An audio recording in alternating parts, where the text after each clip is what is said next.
أعوذ بالله من الشيطان الرجيم.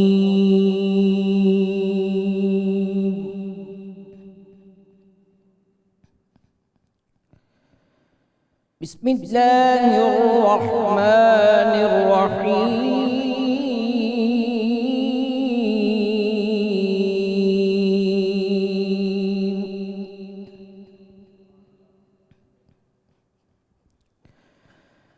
آمن الرسول بما أنزل إليه من ربه والمؤمنون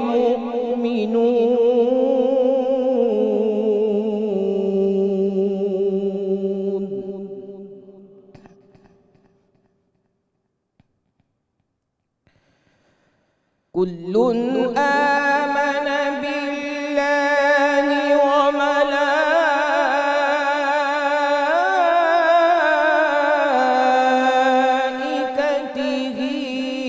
وكتبه ورسله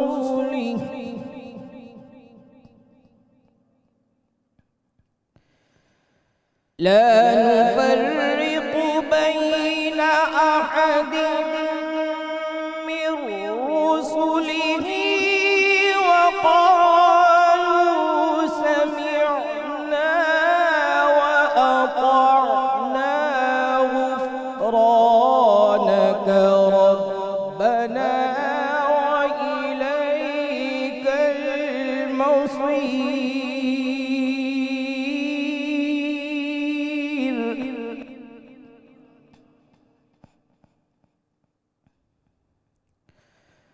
وقالوا سمعنا وأطعنا غفرانك ربنا وإليك المصير.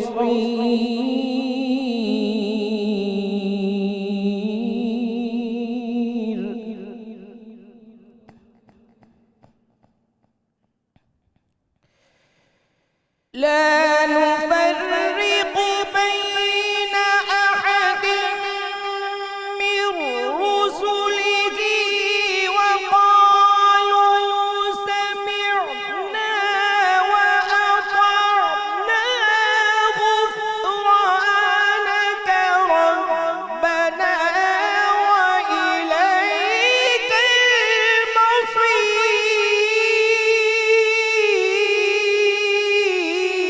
المصير.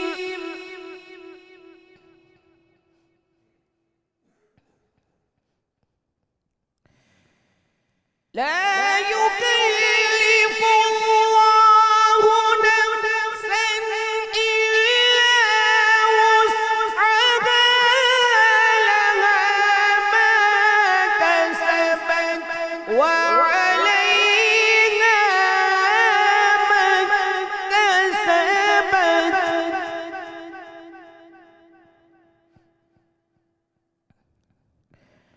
ربنا لا تؤاخذنا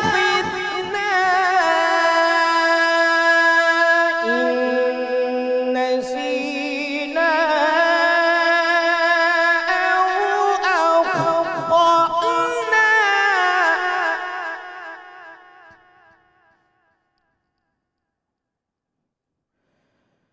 ربنا ولا تحمل علينا إصرا كما حملته على الذين من قبلنا. ربنا ولا تحملنا ما لا طاقة لنا به.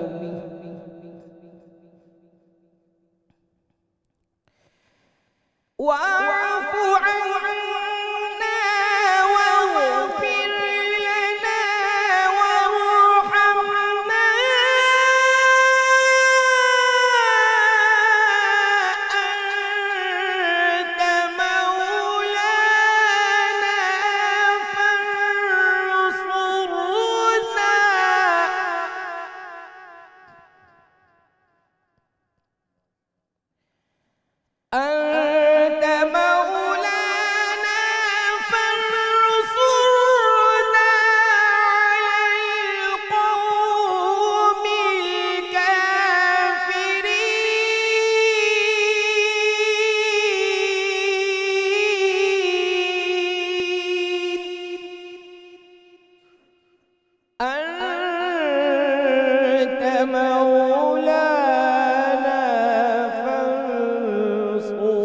على القوم الكافرين.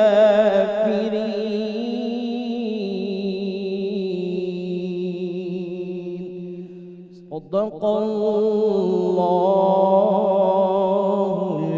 العظيم. ماشاءاللہ جی، جزاک اللہ. ملک معروف قاری جناب قاری محمد کامران قادری صاحب تلاوت کلام پاک سے ہمارے قلوب کو منور فرما رہے تھے. الحمدللہ رب العالمین والصلاة والسلام علی سید الانبیاء والمرسلین. اللہم صلی علی سیدنا و مولانا محمد وعلی آلہ واصحابہ وبارک وسلم وصلی علیہ.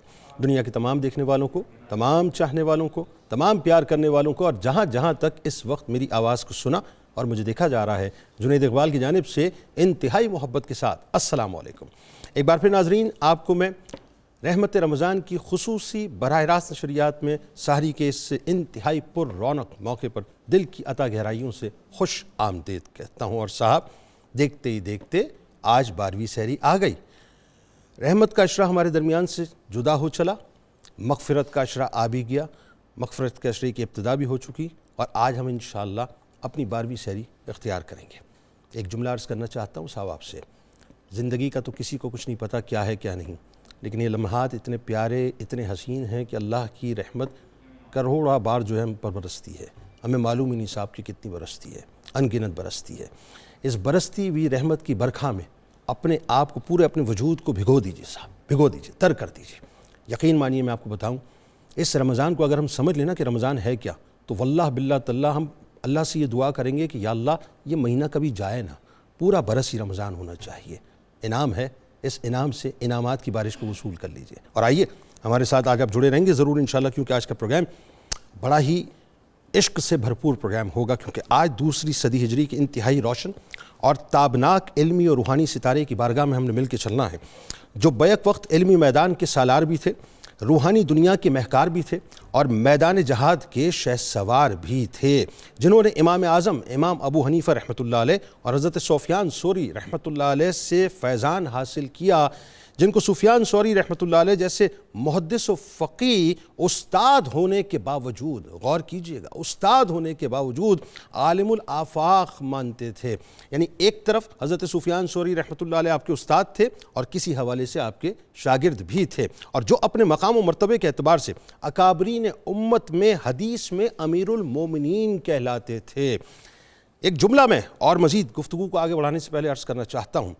دیکھیں صاحب، آج جو نوجوان مجھے سن رہے ہیں، چاہے وہ پاکستان میں یا پاکستان سے باہر، خدا را اپنے ہیروئزم کو چینج کیجئے، آئیڈیلزم کو چینج کیجئے، انسپریشن کو چینج کیجئے، اپنے رول ماڈلز کو چینج کیجئے، اور ان کو پڑھیے کہ جنہوں نے ہمارے اوپر اتنے احسانات کیے کہ ان کے احسانات کا بدلہ ہم کبھی چکا نہیں سکتے. یعنی حضرت عبداللہ ابن مبارک رحمۃ اللہ علیہ، جن کی ولادت اس گھرانے میں ہوئی جہاں حلال لقمہ ہی کھایا جاتا تھا اور حلال لقمہ ہی کھلایا جاتا تھا، جن کی بود و باش اس ماحول میں ہوئی جہاں خوف خدا اور آخرت میں پیشی کا تصور سامنے رکھا جاتا تھا، جن کے والد نے اپنے مالک کے باغ کا بغیر اجازت انار نہ کھا کر اس دیانتداری اور امانتداری کو اپنی آنے والی نسل میں منتقل کر دیا، جس کی شاندار اور انتہائی پر نور تصویر حضرت عبداللہ ابن مبارک رحمۃ اللہ علیہ کی صورت میں تاریخ اسلام میں چمکتی اور دمکتی بھی نظر آتی ہے.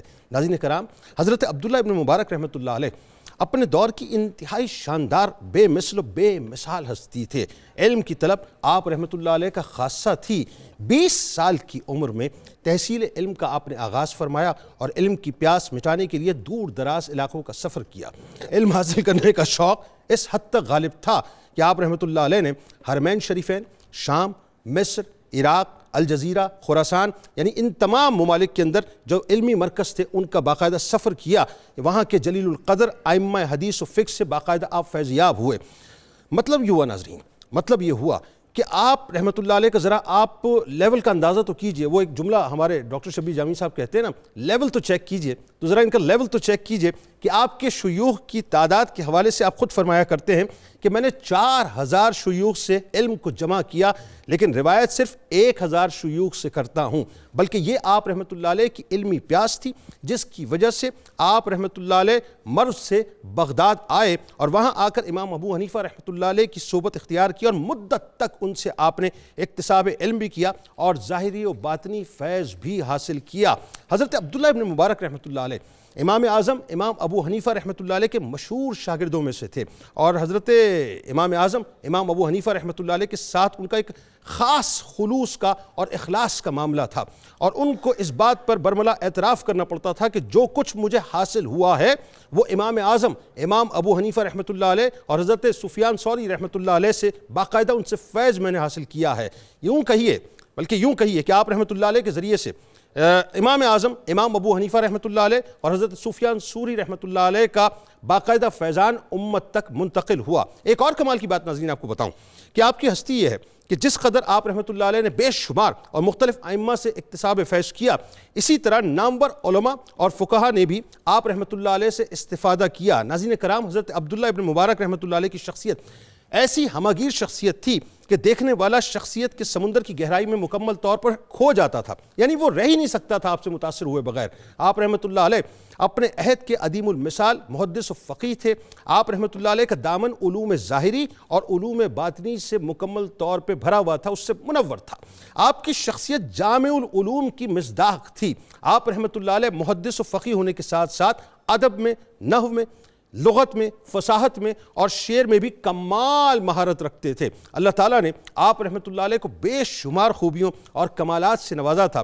یہی وجہ ہے کہ ائمہ کرام نے آپ کی شخصیت اور آپ کی علمی جلالت کا اعتراف اپنے اپنے انداز سے کیا اور تواتر سے کیا، یعنی جس کسی نے بھی آپ کے بارے میں اظہار خیال کیا انتہائی محبت کے ساتھ کیا، انتہائی ادب کے ساتھ کیا، انتہائی سروں کو جھکا کر کیا۔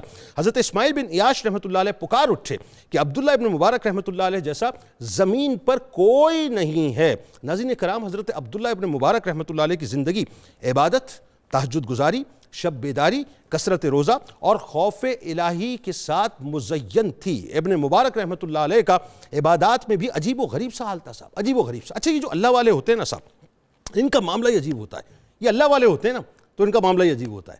ہم تو ایکچولی مسئلہ یہ ہے کہ دنیا اور آخرت کے درمیان جو ہے بنیادی طور پہ ابھی تک فیصلہ ہی نہیں کر پائے کہ ہمیں کرنا کیا۔ ہم تو پنگ پونگ بنے ہوئے نا، یعنی شیطان ہمیں فٹ بال بنا کے چلاتا ہے، ہم اس کے قدموں کے اندر جو ہے وہ وقت کھیل رہے ہوتے ہیں۔ لیکن یہ جو اللہ والے ہوا کرتے ہیں، ان کی شان ہی اور ہوتی ہے۔ ان کی راتیں اللہ تبارک و تعالیٰ کی بارگاہ میں رو رو کے گزرا کرتی ہیں۔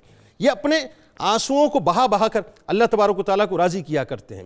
یہ ہر وقت، یعنی یوں کہہ لیجئے کہ ان کی آنکھیں ہر وقت اللہ کی یاد میں تر رہا کرتی ہیں۔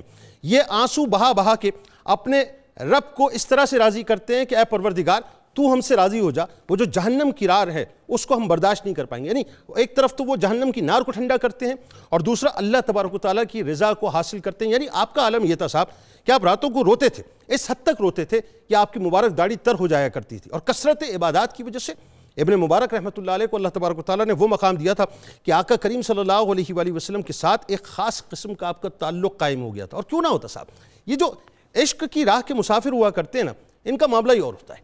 یہ چل پڑتے ہیں اس لگن کے ساتھ کہ اب ہماری منزل صرف قدم مصطفیٰ صلی اللہ علیہ وآلہ وسلم ہے۔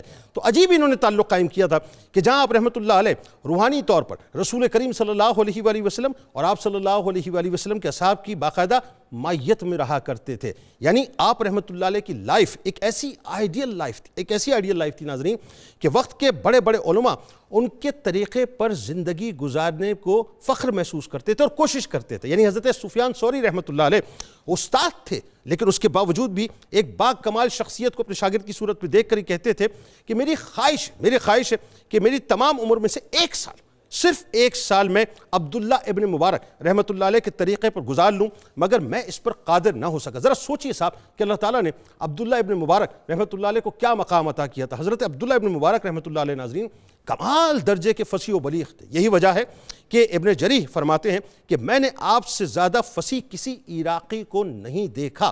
عبداللہ ابن مبارک رحمۃ اللہ علیہ بہت زیادہ سخی بھی تھے، بے انتہا فیاض تھے۔ یعنی آپ کی مثال دی جاتی تھی حاتم طائی کی مثال کو سامنے رکھے کہ جیسے حاتم طائی کی سخاوت مشہور تھی، آپ کی سخاوت بھی مشہور تھی۔ اسی طرح سے طبقہ علماء میں ابن مبارک رحمۃ اللہ علیہ کی سخاوت لوگوں کے درمیان بہت زیادہ مشہور تھی، آپ سب کا بہت خیال کیا کرتے تھے۔ پھر ایک اور وصف جو اللہ تبارک و تعالیٰ نے آپ رحمۃ اللہ علیہ کی ہستی میں نمایاں رکھا تھا، وہ تھا جذبہ جہاد اور شوق شہادت، کہ مال و دولت کے ڈھیر آپ کے پاس لگے ہوئے تھے، علم جیسی عظیم ترین نعمت آپ کے پاس موجود تھی، آپ دن رات علمی میدان کے اندر کام کرتے تھے، لیکن ایک میدان اور تھا جسے آپ شہادت کا میدان کہتے ہیں، جسے آپ جہاد کا میدان کہتے ہیں، جسے آپ حق اور باطل کے درمیان فرق کا میدان کہتے ہیں۔ آپ نے شوق شہادت میں اس میدان کو بھی نہ چھوڑا، یعنی یوں کہہ لیجئے کہ آپ خانقاہ سے نکل کر رسم شبیری ادا کرنے کے لیے باقاعدہ جایا کرتے تھے، اور یہ بنیادی طور پر وہ پیغام ہے ناظرین جس کو آج کے دور میں میرا خیال ہے ذرا رک کے تھم کے سمجھنے کی ضرورت ہے، کہ معاملہ اب ہمارے ہاتھوں سے نکل چکا ہے۔ یہ سمجھ لیجئے حضرت عبداللہ ابن مبارک رحمۃ اللہ علیہ کا جب میں تذکرہ پڑھ رہا تھا اور جب یہ پروگرام کی میں تیاری کر رہا تھا ناظرین، تو میرا دل چاہتا تھا کہ میں آج یہ جملہ آپ کو فلوٹ کر دوں، یہ ادا کر دوں میں، کہ جو لوگ بیٹھ کے اس وقت خانقاہوں میں ظاہر اپنے اپنے انداز سے دین کی خدمت کر رہے ہیں، اللہ تعالیٰ سب کی دین کو سب کی جتنی بھی خدمت ہے وہ قبول فرمائے، لیکن میں آپ کو بتا رہا ہوں ناظرین یہ وہ موقع آ چکا ہے پاکستان میں، اس وقت یہ موقع آ چکا ہے کہ خانقاہوں سے صوفیہ کرام کو باقاعدہ نکل کر رسم شبیری کو ادا کرنا ہوگا۔ اب یہ نہیں ہو سکتا صاحب کہ آپ خانقاہوں میں بیٹھیں اور بیٹھ کے یہ سمجھیں کہ سب کچھ صحیح ہو جائے گا، نہیں ہو سکتا، اب آپ کو نکلنا ہوگا، حضرت عبداللہ ابن مبارک رحمۃ اللہ علیہ کی سنت پر عمل کرنا ہوگا، اور یہ بتلانا ہوگا کہ یہ پاکستان اللہ اور اس کے رسول صلی اللہ علیہ وآلہ وسلم کے قوانین کی امپلیکیشنز کے لیے بنایا گیا ہے، اس کے نفاذ کے لیے بنایا گیا ہے، یہ لا الہ الا اللہ محمد رسول اللہ صلی اللہ علیہ وآلہ وسلم کے پرچار کے لیے بنایا گیا ہے۔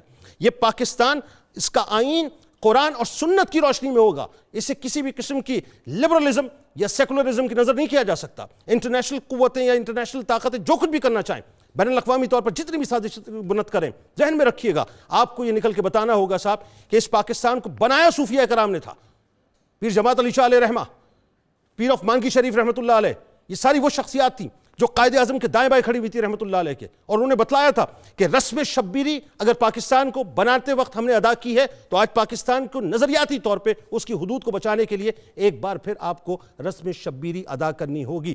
خدا کی عزت و جلال کی قسم صاحب میں ایک بات عرض کر دیتا ہوں کہ جن لوگوں سے ظاہر بزرگ سارے بیٹھے ہیں، میں تمام ہی بزرگ کا میں بہت احترام کرتا ہوں، اور یہ وہ لوگ ہیں کہ ان کی جوتیوں کا صدقہ جنید اقبال کو ملتا ہے کہ ان کی موجودگی کے اندر میں گفتگو کر لیتا ہوں، یہ ان کا مجھ پر احسان ہے، لیکن میں ادا کر رہا ہوں جو جملہ انڈورس کریں گے میرے بزرگ اس بات کو کہ پاکستان اس وقت جن مسائل کا شکار ہے اور جن مسائل سے گزر رہا ہے اور جن تکالیف سے گزر رہا ہے، اگر آپ باہر نہیں نکلیں گے تو یقین مانیے آپ وہ حق ادا نہیں کریں گے جس مقصد کے تحت رسول کریم صلی اللہ علیہ وآلہ وسلم نے پاکستان ہمیں دیا تھا۔ ذہن میں رکھیے گا یہ تحفہ مصطفی صلی اللہ علیہ وآلہ وسلم ہے، اور اب آپ کو باہر نکل کر اس تحفے کی حفاظت باقاعدہ کرنی ہوگی۔ آغاز کرتے ہیں، ہمارے ساتھ اس وقت 3 شخصیات موجود ہیں، یقیناً کسی تعارف کے محتاج نہیں۔ پہلی شخصیت ممتاز عالم دین ہے، آپ کے ہمارے ہم سب کے انتہائی قابل احترام ہیں اور بزرگ شخصیت ہے، محترم جناب پروفیسر محمد سعید احمد خان صاحب تشریف فرما ہے۔ دوسری شخصیت آپ کے ہمارے ہم سب کے انتہائی قابل احترام ہے، ممتاز اسکالر ہیں، بزرگ شخصیت ہیں، جناب ڈاکٹر شبیر احمد جامی صاحب تشریف فرمائیں۔ تیسری شخصیت ممتاز عالم دین محترم جناب پروفیسر بشارت صدیق ہزاروی صاحب تشریف فرمائیں، آپ کو بھی خوش آمدید۔ اور میرے دائیں جانب پرنس آف قوالی، صدارتی ایوارڈ یافتہ قوال، بہت ہی خوبصورت پڑھتے ہیں میرے بھائی، اپنے ساتھیوں کے ساتھ موجود ہیں جناب شیر میاداد خان صاحب۔ تمام احباب کو السلام علیکم۔ وعلیکم السلام۔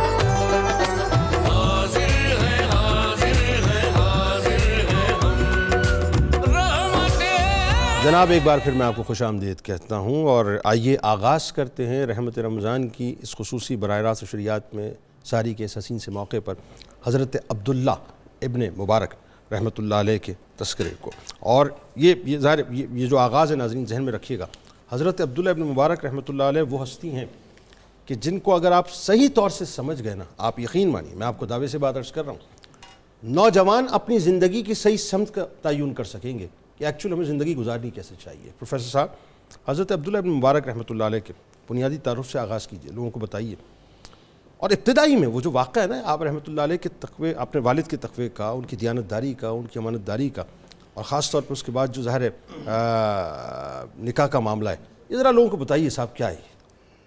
بسم اللہ الرحمن الرحیم، اللہم صلی علی سید المرسلین وعلى آله الطيبين وعلى أصحابه المكرمين وعلى عباد الله الصالحين۔ بہت شکریہ محترم جنید اقبال صاحب، بڑے ہی دردمندانہ انداز میں جس طرح آپ نے ابو عبد الرحمن عبداللہ بن مبارک کے حوالے سے قوم کے زعماء کو جگانے کی کوشش کی ہے، رب کریم اس میں برکت عطا کرے۔ آمین آمین، جزاک اللہ۔ آج ہم جس ہستی کا ذکر مبارک کرنے لگے ہیں وہ تبع تابعین کی مقدس جماعت کے گل سرسبز ہیں، علم و فضل کے مجمع البحرین ہیں، فقیہ المشرق والمغرب ہیں، سبحان اللہ، قائد الاوتاد اور سید الاولیاء ہیں، واہ سبحان اللہ، سبحان وہ شعر بیشہ شجاعت و سخاوت ہیں، واہ اور دنیا کے امام علم اور عمل میں مانے جاتے ہیں۔ واہ واہ، ابن سعد نے تو ان کے بارے میں یہاں تک لکھا کہ وہ معتبر تھے، کثیر الحدیث تھے، واہ اور ان کی بات کو سند مانا جاتا تھا۔ سبحان اللہ۔ سیدنا حضرت ابو عبد الرحمن عبداللہ بن مبارک الحنظلی المروزی، ان کے تعارف کے ضمن میں آگے چل کر ہم بڑی وضاحت سے بھی بیان کریں گے کہ کس طرح انہوں نے علم و عمل کا اپنے آپ کو پیکر بنایا اور قیامت تک آنے والے اہل علم، اہل سخا، اہل جہاد ان کو اپنے لیے نمونہ پاتے رہیں گے۔ سیدنا حضرت عبداللہ بن مبارک رضی اللہ عنہ کا تعارف یہ ہے کہ آپ مرو کے جو خراسان کا ایک علاقہ ہے وہاں کے رہائشی تھے۔ آپ کے والد ترک نسل کے ایک رئیس جو بنو حنظلہ سے ان کا تعلق تھا ان کے ہاں کام کرتے تھے، ٹھیک ہے، اور انہوں نے زہد و تقوی، عبادت و ریاضت، علم و عمل کے اس انسان کو اپنے باپ کی نگرانی دے رکھی تھی۔ اب ان معاملات میں جب ہم یہ دیکھتے ہیں کہ عبداللہ بن مبارک کے والد رزق حلال کے لیے کسی کے ہاں کام کر رہے ہیں، ان کے باغ کی نگرانی کر رہے ہیں، لیکن اللہ نے انہیں جس کردار کا مرکب بنایا تھا وہ ہے ہمارے لیے نمونہ۔ واہ، آپ باغ کی خدمت کر رہے ہیں ٹھیک ہے، کہ مالک راضی رہے اور اس سے اللہ بھی ہمارا راضی ہو، بالکل ٹھیک، یعنی اپنی جاب کو انتہائی دیانتداری کے ساتھ، انتہائی دیانتداری کے ساتھ، اور اس دیانتداری کا جب واقعہ ہمارے سامنے آتا ہے تو انسان حیرت میں ڈوب جاتا ہے۔ کیا ایک دن اس باغ کے مالک نے یہ سوچا کہ میں باغ میں جا کر انار کھاؤں۔ انار کا ہی باغ تھا، انار کا باغ تھا، باغ اور بھی ہوں گے، لیکن انہوں نے آ کر اپنے اس خدمت گزار سے کہا کہ میرے لیے انار لاؤ۔ ٹھیک ہے، وہ گئے، انہوں نے ایک درخت سے انار توڑا، آ کر مالک کو پیش کیا، وہ ان کی طبیعت کے موافق نہ تھا۔ اچھا، کہا یہ کیا لائے ہو؟ اور لاؤ۔ وہ پھر گئے، انہوں نے پھر جا کر ایک درخت سے انار توڑا اور آ کر پیش کیا، اس کو بھی جب انہوں نے چکھا تو وہ ان کی طبیعت کے موافق نہ تھا، جیسا وہ چاہتے تھے وہ نہیں تھا۔ پھر کہا، جب تیسری مرتبہ بھی ایسا ہی ہوا تو وہ کہنے لگا کہ آپ کیسے باغ کے نگران ہیں، آپ کو معلوم ہی نہیں کہ میں جس قسم کا انار آپ سے طلب کر رہا ہوں آپ اس کے بالکل مخالف لا رہے ہیں، جبکہ وہ اپنے تئیں اچھا انار لے کے آ رہے تھے۔ وہ اپنا کام کر رہے تھے، انہوں نے باغ مالک نے کہا کہ درخت سے انار لاؤ، وہ جا کر توڑ کر انار لے آئے۔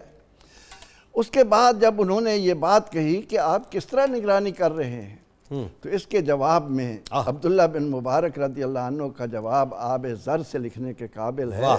وہ فرمانے لگے کہ میرے آقا، میرے مالک، میرے مربی، آپ نے مجھے انار لانے کے لیے کہا اور آپ نے مجھے اس کی خدمت پر مامور کیا تھا اور یہ اجازت نہیں دی تھی کہ میں بھی انار کھا سکتا ہوں۔ یعنی آپ نے مجھے باغ کی نگرانی پر مامور انار کھانے کی اجازت، انار کھانے کی اجازت نہیں ہے۔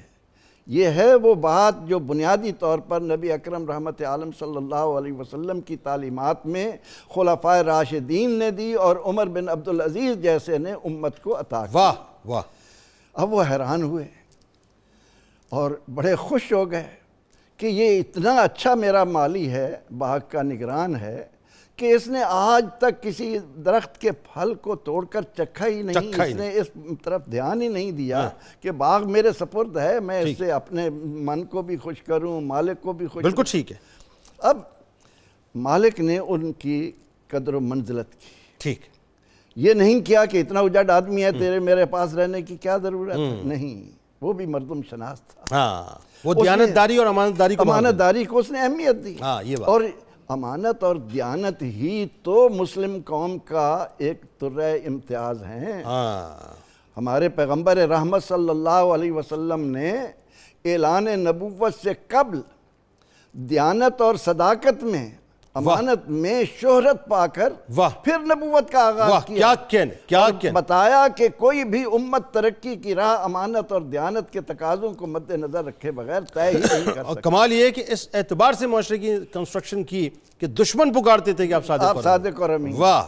اب آگے دیکھیے عبداللہ بن مبارک رضی اللہ عنہ کے والد ماجد، اب اس مالک کی ایک بیٹی تھی، ٹھیک ہے، اور حسن کی بھی پیکر تھی، اخلاق کی بھی پیکر تھی۔ اس نے ایک دن اپنے اس خادم کو، جس کا وہ اندازہ لگا چکے تھے کہ اللہ رب العزت نے اس انسان کو جو اپنے رب سے یہ تعلق رکھتا ہے، مشورہ کیا اور کہنے لگے کہ میرے ہاں ایک بیٹی ہے اور اس کے رشتے کے لیے تمام طرف سے عمراء کے رشتے آ رہے ہیں، طرح طرح کے رشتے آ رہے ہیں، لیکن میرا دل کہیں نہیں جم رہا کہ میں اپنی بیٹی کے لیے کوئی رشتہ قبول کروں۔ میں چاہتا ہوں کہ اس ضمن میں آپ میری رہنمائی کریں، مجھے مشورہ دیں۔ اب مشورہ، جب مشورے کے لیے بھی کہا گیا کہ جس سے مشورہ لیا جاتا ہے وہ امین ہوتا ہے، اور مشورے لینے والے کے بارے میں بھی دیکھ لیا جائے کہ یہ اس اہلیت کا مالک ہے۔ اب انہوں نے ان کے سامنے ایک بات رکھی، اس نے کہا کہ دیکھیے حضور، بات یہ ہے کہ دنیا کے اندر دو اہل کتاب ہیں، ان کے ہاں رشتے کا انتخاب کرتے ہوئے کسی کو حسن و جمال کی ضرورت ہے، کسی کو دولت کی ضرورت ہے اور حسب نسب کی ضرورت ہے، لیکن ہمارے آقا علیہ السلام نے اخلاق اور کردار کو اہمیت دی ہے، دینداری کو اہمیت دی، دینداری کو، فظفر بذات الدین، یہ ہمارے آقا علیہ السلام کا حکم ہے۔ آپ صلی اللہ علیہ وسلم کا ارشاد ہے کہ رشتہ کرتے ہوئے کوئی حسن و جمال دیکھتا ہے، کوئی مال و زر دیکھتا ہے، تم یہ دیکھو کہ جس کو زندگی کا ساتھی بنا رہے ہو وہ دین کے اعتبار سے ٹھیک ہو گیا۔ اب اس کے بعد جب بہت سارا وقت گزرا، آخر کار وہ اس نتیجے پر پہنچا کہ اس جیسا انسان مجھے نہیں ملے گا۔ بیوی کے ساتھ مشورہ کیا، بیوی نے بھی اس بات کو آڑے نہیں آنے دیا کہ ہمارے ہاں خادم ہے، کام کر رہا ہے، اس کی معاشرتی حیثیت کیا ہے، نہیں، رشتہ ہو گیا۔ کیا کہنے، سبحان اللہ۔ آپ یہ دیکھیے، بیوی ایسی تھی، باپ ایسا تھا، اس کے نتیجے میں اللہ نے اس امت کو ایک ایسا فقیر مثال انسان عطا کیا کہ جس کی مثال علماء قیامت تک دنیا کو دیتے ہیں۔ دو مختلف پھل ہیں، دو مختلف شخصیات ہیں، دو مختلف صدیاں ہیں۔ کمال یہ ہے کہ طرز ایک ہی ہے، نتیجہ ایک ہی ہے۔ پہلی شخصیت حضرت عبداللہ ابن مبارک رحمۃ اللہ علیہ، دوسری صدی ہجری، اور دوسری شخصیت چھٹی صدی ہجری حضرت غوث الاعظم دستگیر شیخ عبدالقادر جیلانی رضی اللہ تعالیٰ عنہ۔ اور آپ کمال دیکھیے، ادھر سیب ہے، ادھر انار ہے، لیکن نتیجہ جو ہے وہ جو رزق حلال ہے اس کا ایک ہی ہے کہ دونوں اپنی جگہ جو ہے وہ چاند بن کے صوفیہ کی آسمان پہ چمکے۔ اچھا، اب ذرا یہ بتائیے، حضرت عبداللہ ابن مبارک رحمۃ اللہ علیہ کا تحصیل علم کا جو سفر ہے، کئی اسفار آپ نے کیے، یہ آپ نے بتانا ہے، اور کیوں اسفار کی یہ بھی ذرا آپ نے ساتھ ساتھ بتانا ہے۔ اساتذہ کا جو آپ کا تعارف ہے وہ بڑا کمال ملتا ہے، اس کے بارے میں بتائیے، اور خاص طور پہ جو امام اعظم امام ابو حنیفہ رحمۃ اللہ علیہ اور حضرت سفیان ثوری رحمۃ اللہ علیہ، دونوں کے بارے میں بتائیے۔ بسم اللہ الرحمن الرحیم۔ جس بچے کی پیدائش کا سبب بننے والے والدین کی نوعیت اتنی گہری ہو کہ والد اتنا متقی اور اتنا رزق حلال کا اہتمام کرنے والا، اس نے اپنے بچے کی پیدائش کے بعد اس پر کتنی کڑی نظر رکھی ہوگی۔ واہ واہ واہ! کہ اس بچے کو پنپنے میں، بڑھنے میں، تربیت میں مجھے کیا دائرہ متعین کرنا ہوگا۔ تو لامحالہ جو رزق حلال کے نتیجے میں بچے آتے ہیں تو وہ بھی ایک نرالی شان کے حامل ہوتے ہیں۔ سبحان اللہ۔ تو ویسے تو نہیں کہتے کہ اگر آپ اسلام کا سارا حسن سمیٹنا چاہیں تو دو جمل میں، ایک رزق حلال اور ایک صدق مقال، حلال کھائیں اور سچ بولیں، سچ بولیں، سارے دین کی برکتیں اسی میں آ جاتی ہیں۔ کیا کہنے، سبحان اللہ۔ تو آپ دیکھ رہے ہیں کہ یہ عبداللہ بن مبارک کے بارے میں کہتے ہیں کہ آپ پہلے تو اپنے والد صاحب کی تربیت میں رہے، جب 20 سال کے ہو گئے تو علم کی تلاش کے لیے نکلے، ٹھیک، اور آپ نے جگہوں کے نام بھی بتایا کہ آپ مختلف جگہوں پر رہے، حرمین شریفین بھی گئے، اس کے بعد شام بھی گئے، بغداد میں بھی رہے، جہاں جہاں علم کے مراکز ان کو نظر آئے سب جگہ گئے، جی جی جی، اور خود فرماتے ہیں کہ میں تقریباً 4000 علماء سے علم سمیٹ چکا ہوں، 4000 علماء، اور 1000 علماء سے تو باقاعدہ میں روایت کر کے پڑھاتا ہوں کہ سبحان مجھے یہ بات، مجھے یہ حدیث فلاں عالم نے بتائی ہے۔ لیکن آپ کی شخصیت میں جن دو شخصیات کا بڑا گہرا اثر ہے جی، وہ امام ابو حنیفہ اور امام سفیان ثوری رحمۃ اللہ علیہ ہیں۔ ہمیشہ یاد رکھیں جنید صاحب، جس چیز کو ہم مغالطہ دے گئے اور سمجھ نہ سکے، علم اور تربیت کبھی الگ الگ نہیں رہے، بالکل ٹھیک، علم اور تربیت آپس میں بہن بھائی ہیں۔ آپ جب صحیح علم پڑھیں گے، ہو نہیں سکتا کہ آپ کی تربیت اس سے وابستہ نہ ہو۔ واہ، اگر صحیح علم پڑھیں گے تو ہاں، پرابلم یہ ہے کہ ہم علم کو صحیح نہیں پڑھتے، علم کو کامل نہیں پڑھتے، علم کو گہرا نہیں پڑھتے، اس لیے تربیت علم سے وابستہ نہیں ہوتی۔ اسی لیے کہا تھا نا اکبر الہ آبادی، تعلیم جو دی جاتی ہے فقط بازاری ہے، جو عقل سکھائی جاتی ہے فقط سرکاری ہے، وہ سرکاری اور بازاری والا معاملہ ہے سارا۔ بالکل ٹھیک۔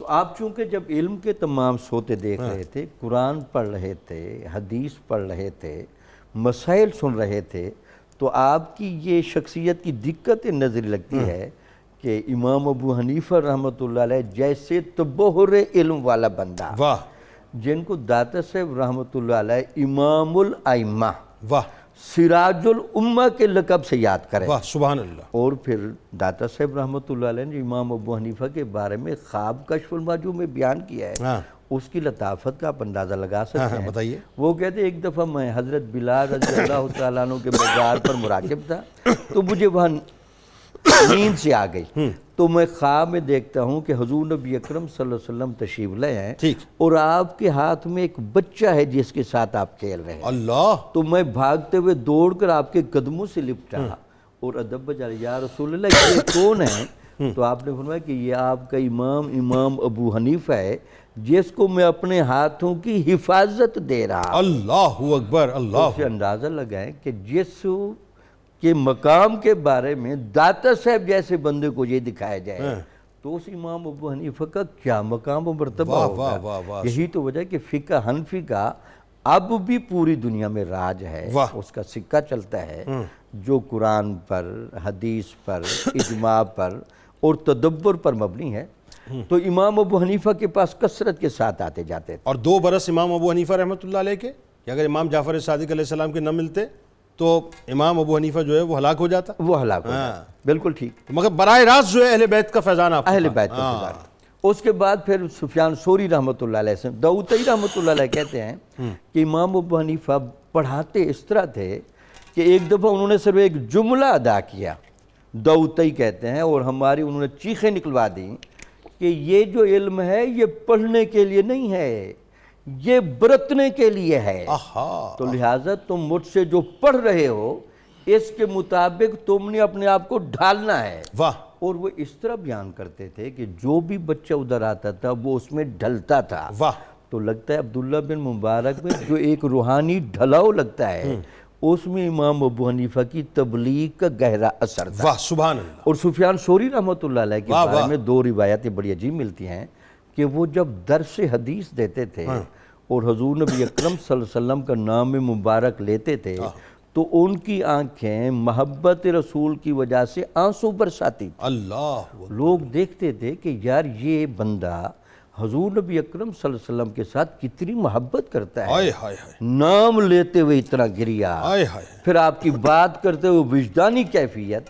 تو اس وجہ سے وہ کہتے ہیں کہ میں ان کی صحبت میں جب بیٹھتا تھا لگتا یہ تھا کہ میں صحبت نبوی میں آ کر بیٹھ گیا۔ سبحان اللہ۔ آج کے زمانے میں بھی جنید صاحب ہمارے ہاں حدیثیں پڑھائی جاتی ہیں، حدیث پڑھانے والے بندے جب یہ سطح چھوڑ دیں گے تو پھر بچے تربیت لینے کے لیے کہاں جائیں گے؟ کیا اچھی بات آپ کر رہے ہیں. مقصد یہ ہے کہ جو مسند حدیث پر بیٹھا بندہ ہے اس کو عشق رسول کا، واہ اتباع نبوی کا اور فیض نبوی کا اتنا اس پر رنگ ہونا چاہیے کہ جب وہ حدیث پڑھا رہا ہو، حدیث سننے والا بچہ وہ کیف محسوس کرے کہ جب حضور کی باتیں پڑھائی جا رہی ہیں، انہی کے الفاظوں میں پڑھائی جا رہی ہے، وہی کتابیں پڑھائی جا رہے ہیں، ہم تربیت کے لیے ذرائع کسی اور طرف کیوں ڈھونڈنے نکلے ہیں؟ یہ وہ جگہیں تھیں. بالکل ٹھیک. اور دوسرا سفیان ثوری کے بارے میں یہ بھی کہتے ہیں کہ آپ جب نماز پڑھتے تھے، نماز کے دوران اتنی خشیت کی کیفیت تاری ہوتی تھی، وہ لگتا تھا کہ جیسے سیدنا ابوبکر صدیق کے بارے میں مشہور ہے رضی اللہ تعالیٰ، جب آپ نماز پڑھتے تھے جیسے خشک تنہ زمین میں گاڑ دیا گیا ہو، وہ کیفیت آپ کی. یعنی یہی ائمہ اہل بیت کی آپ نمازیں دیکھیں، یہی وہ جگہ تھی. ہم نے عبادت کی وہ سطح بھی چھوڑ دی جس سے عبادت روح پر براہ راست اثر انداز ہوتی ہے. ان دو صوتوں سے جب آپ کو فیض ملا تو پھر عبداللہ بن مبارک علم کا، فقہ کا، روحانیت کا چمکتا ہوا ستارہ بن کے آگے جا کے میں نے ذرا تصوف کے حوالے سے آپ سے سوال کرنا ہے، لیکن ایک گتھی تو آپ نے میری سلجھا دی.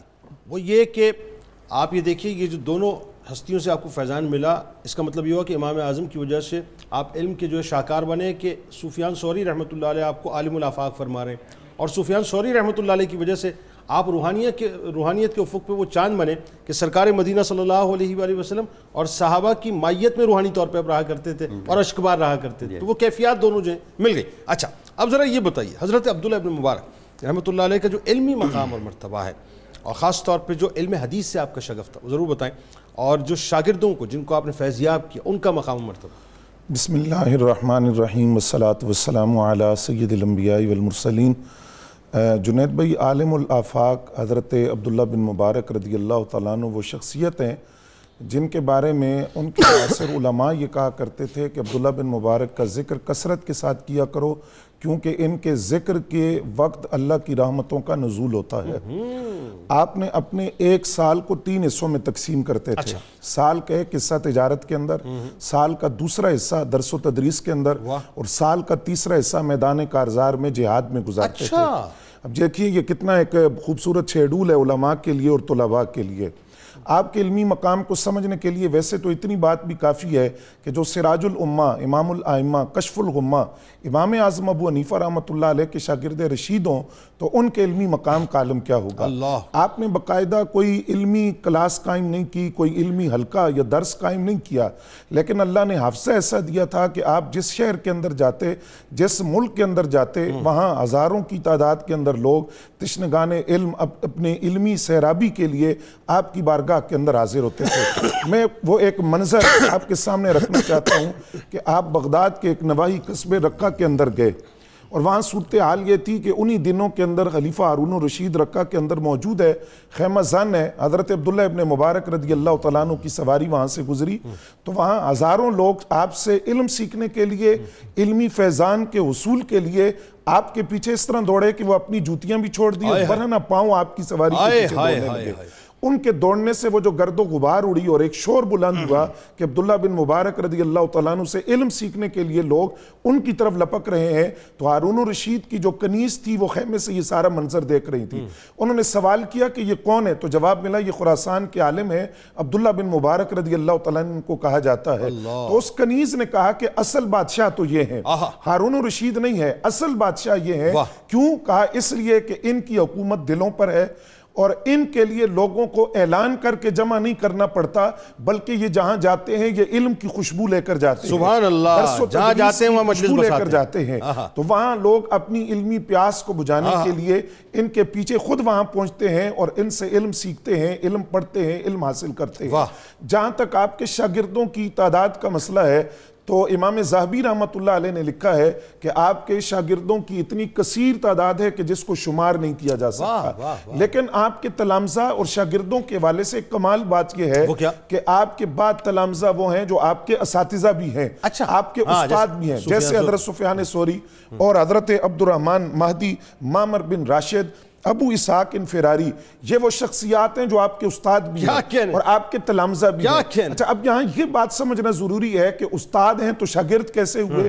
وہ اس لیے کہ آپ جس دور کے اندر موجود تھے وہاں اصاغر اکابر سے حدیث روایت کرتے تھے اور اکابر اصاغر سے حدیث روایت کرتے تھے۔ اچھا، اس کا مطلب یہ ہوا کہ اس دور کے اندر جو میدان تدریس تھا یا میدان علم تھا، وہاں اس دور کے اندر ادب بھی موجود تھا اور شفقت بھی موجود تھی۔ دیکھیں کیسی کمال بات ہے یہ آج تو مطلب ایکسیپٹیبلٹی ہو ہی نہیں سکتی آج۔ جی بالکل، دیکھیں اگر کسی استاد کو پتہ چلتا کہ میرے شاگرد کے پاس کوئی ایسی روایت ہے کہ جو مجھ تک نہیں پہنچی، تو استاد اس بات کے اندر آر محسوس نہیں کرتا تھا کہ وہ اپنے شاگرد سے یہ کہتا کہ میں تم سے وہ حدیث روایت کرتا ہوں۔ تو یہ کیوں تھا کہ وہ جو تعلیمی میدان ہے اس کے اندر ادب کا پہلو بھی تھا اور شفقت کا پہلو بھی تھا۔ اس بنیاد پر یہ جو آپ کے استاد تھے یہ آپ کے تلامذہ بھی بنے، اور حدیث کے ادب کا یہ عالم تھا کہ اگر راہ چلتے ہوئے کوئی آپ سے کہتا کہ حدیث بیان کریں تو آپ فرماتے تھے کہ یہ حدیث بیان کرنے کی جگہ نہیں ہے۔ آپ اکثر تنہائی کے اندر رہتے، خلوت میں رہتے، لوگوں نے سوال کیا کہ آپ وحشت محسوس نہیں کرتے؟ آپ نے فرمایا تمہیں پتہ ہے میں تنہائی میں کیا کرتا ہوں؟ میں آقا کریم اور ان کے صحابہ کی صحبت میں رہتا ہوں۔ انہوں نے کہا کیسے؟ فرمایا میں ان کی باتوں کی تحقیق کرتا ہوں، ان کی باتوں کو پڑھتا ہوں، ان کے آثار کو پڑھتا ہوں، تو گویا جب میں تنہائی میں ہوتا ہوں میں صحابہ کی نشست و برخاست دیکھتا ہوں، میں ان کے کھانے کا انداز دیکھتا ہوں، میں ان کی گفتار دیکھتا ہوں، تو مسلمان کے لیے اس سے بڑی خوشی کی بات کیا ہوگی کہ میں اپنی خلوت کے اندر آقا کریم اور ان کے وفادار صحابہ کی صحبت میں موجود رہتا ہوں۔ اس سے بڑی اور اس سے عظیم مجلس اور کیا ہوگی؟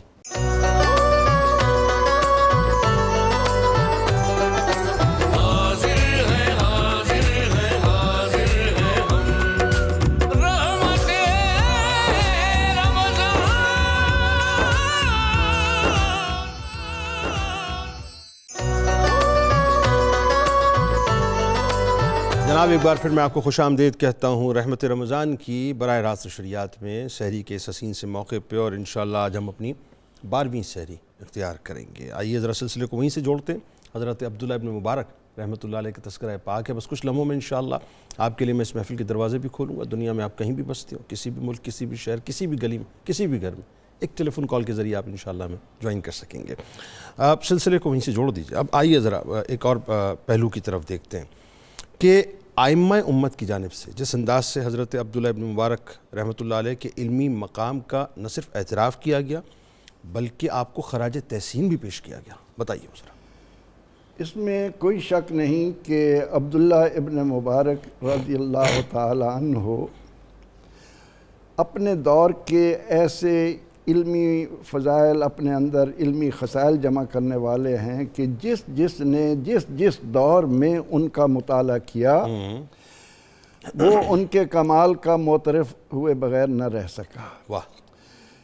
امام مالک رحمۃ اللہ تعالی علیہ بڑی عظمتوں کے مالک ہیں، اور ان کی خدمت میں بڑے بڑے علماء بھی آتے تھے، شہنشاہ بھی آتے تھے، لیکن وہ کبھی اپنی نشست سے نہیں اٹھتے تھے۔ ٹھیک، لیکن جب ان کے پاس حضرت عبداللہ بن مبارک تشریف لاتے تو نہ صرف یہ کہ تعظیم کے لیے کھڑے ہو جاتے، انہیں اپنی سیٹ پر اپنے ساتھ بٹھاتے اور فرماتے کہ خراسان کے اس فقیہ جیسا دنیا میں اور کوئی فقیہ نہیں ہے۔ یہ امام مالک علیہ امام مالک ان کو خراج عقیدت پیش کر رہے ہیں۔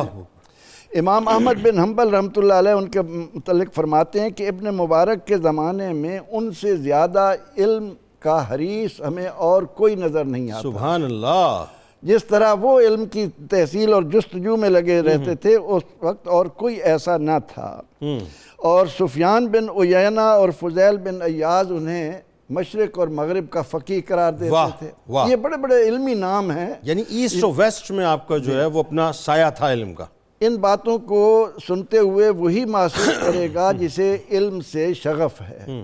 علمی طور پر ہم بات کر رہے ہیں تو علم کے میدان میں ایسے ایسے نام آتے ہیں۔ خطیب بغدادی نے علی ابن مدانی سے حوالے سے لکھا کہ عثمان بن طالوت کہا کرتے تھے کہ کمال علم 2 آدمیوں پر ختم ہو گیا۔ اچھا، اور وہ کون ہے؟ ایک عبداللہ بن مبارک اور ایک یحییٰ بن معین یا معین۔ یہ 2 نام ہیں علم میں، اور ان کا نام لے کر عثمان بن طالوت کہا کرتے تھے کہ ان پر علم اپنی انتہا کو پہنچ چکا ہے۔ سبحان اللہ!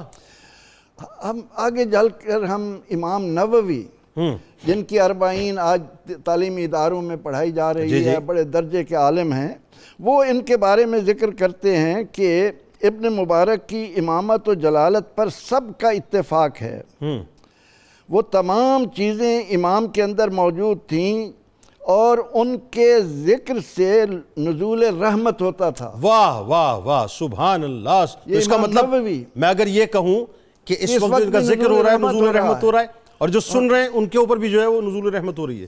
حضرت شیخ عبدالحق محدث دہلوی کی یہ بات میں بار بار دہراتا ہوں کہ جب ہم کسی کا ذکر کر رہے ہوتے ہیں تو گویا ہم ان کی محفل میں بیٹھے ہوئے ہیں۔ سبحان اللہ، کیا کہنے۔ امام نووی صرف یہ نہیں کہتے کہ ان کے ذکر سے نزول رحمت ہوتا تھا، بلکہ وہ کہتے ہیں کہ ان کی محبت کی بدولت لوگ اللہ سے بخشش مانگا کرتے تھے۔ کیا کہنے، سبحان اللہ۔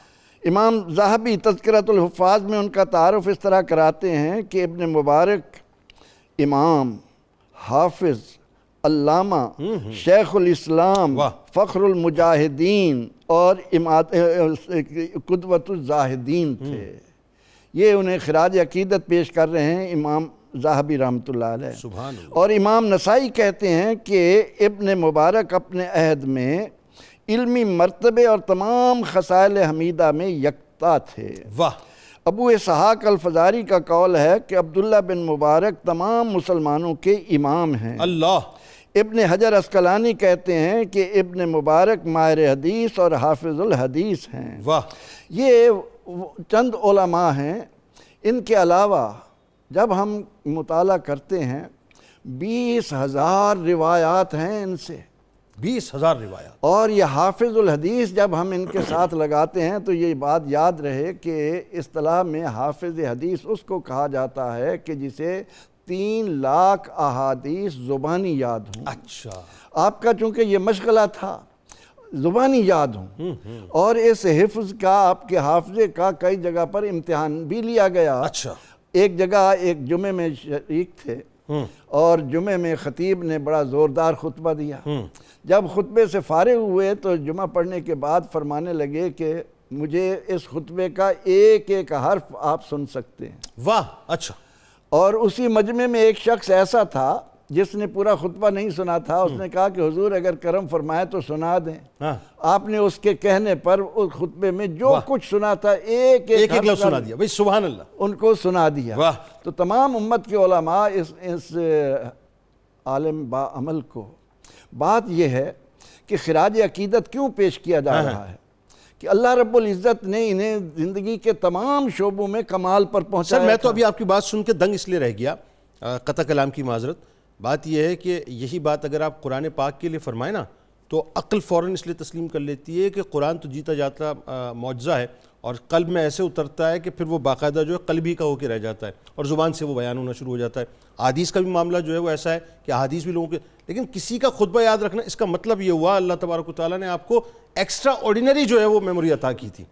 حافظہ آپ کا انتہائی کمال تھا۔ حافظہ اور اس کے ساتھ ساتھ تقویٰ، تقویٰ جو انسان کے اندر خوبی پیدا کرتا ہے، وہ تقویٰ کرتا ہے۔ امام جلال الدین سیوطی رحمۃ اللہ علیہ نے، امام بخاری رحمۃ اللہ علیہ جن کو ہم حدیث میں ایک مرتبہ مقام دیتے ہیں، ان کے بارے میں لکھا ہے کہ جب وہ بغداد آئے تو بغداد کے علماء نے کہا کہ ہم بادشاہ سے کہ ان کو دیکھنا چاہتے ہیں کہ علم میں کس مقام پر ہے، اور انہوں نے 10 علماء ایسے تیار کیے، ان کو ذمہ داری دی کہ ان کے سامنے 10 احادیث کی سند اور متن کو بدل کر پیش کریں۔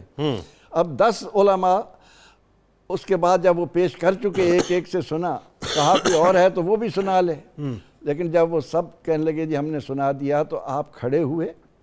اب پہلے کو مخاطب کیا، کہا تم نے یہ احادیث اس طرح پڑھی ہیں، اس کی سند اور متن اس طرح لائے ہو، صحیح یہ ہے، اس 10 حدیثیں صحیح سنا دیں۔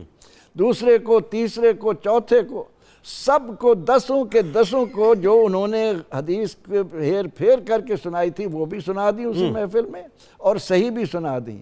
اس پر علماء کہتے ہیں کہ صحیح سنانا تو اتنا مشکل نہ تھا، لیکن کمال حافظہ یہ تھا کہ اس وقت بگڑی ہوئی سند، بگڑا ہوا متن، بدلا ہوا متن اس یاد کر کے سنا دینا۔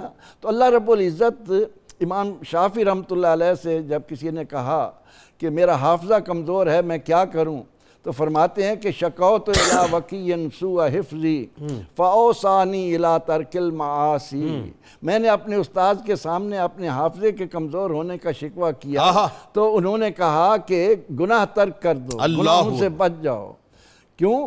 اس لیے کہ یہ علم ایک تقوی ہے، ایک نعمت ہے، اور یہ گناہگار کو نہیں دی جاتی۔ اللہ اکبر۔ تو اصل بات یہ تھی کہ علم کے ساتھ شغف انہوں نے اس انداز سے لگایا کہ اپنے آپ کو نبی اکرم رحمت عالم صلی اللہ علیہ وسلم کی محبت اور اطاعت میں تقوی و طہارت کی اچھا، ایک اور بات جو بڑی خاص ہے پروفیسر صاحب، میں ابھی جب آپ ائمہ امت کی جو ذکر کر رہے تھے تو مجھے ایک بات اور شدت سے محسوس ہوئی۔ آج کے دور میں چونکہ ظاہر ہے ہم اس ایج میں جی رہے ہیں تو خال خال نظر آتا ہے، اور خاص طور پہ ہم چونکہ ویسے بھی اتنے پولرائزیشن کا شکار ہو چکے ہیں نظریاتی طور پہ کہ ہم اپنے ہی نظریے کے آدمی کو انڈورس کرتے ہیں اور اسی کی بات کرتے ہیں اور اسی کو oblige کرتے ہیں۔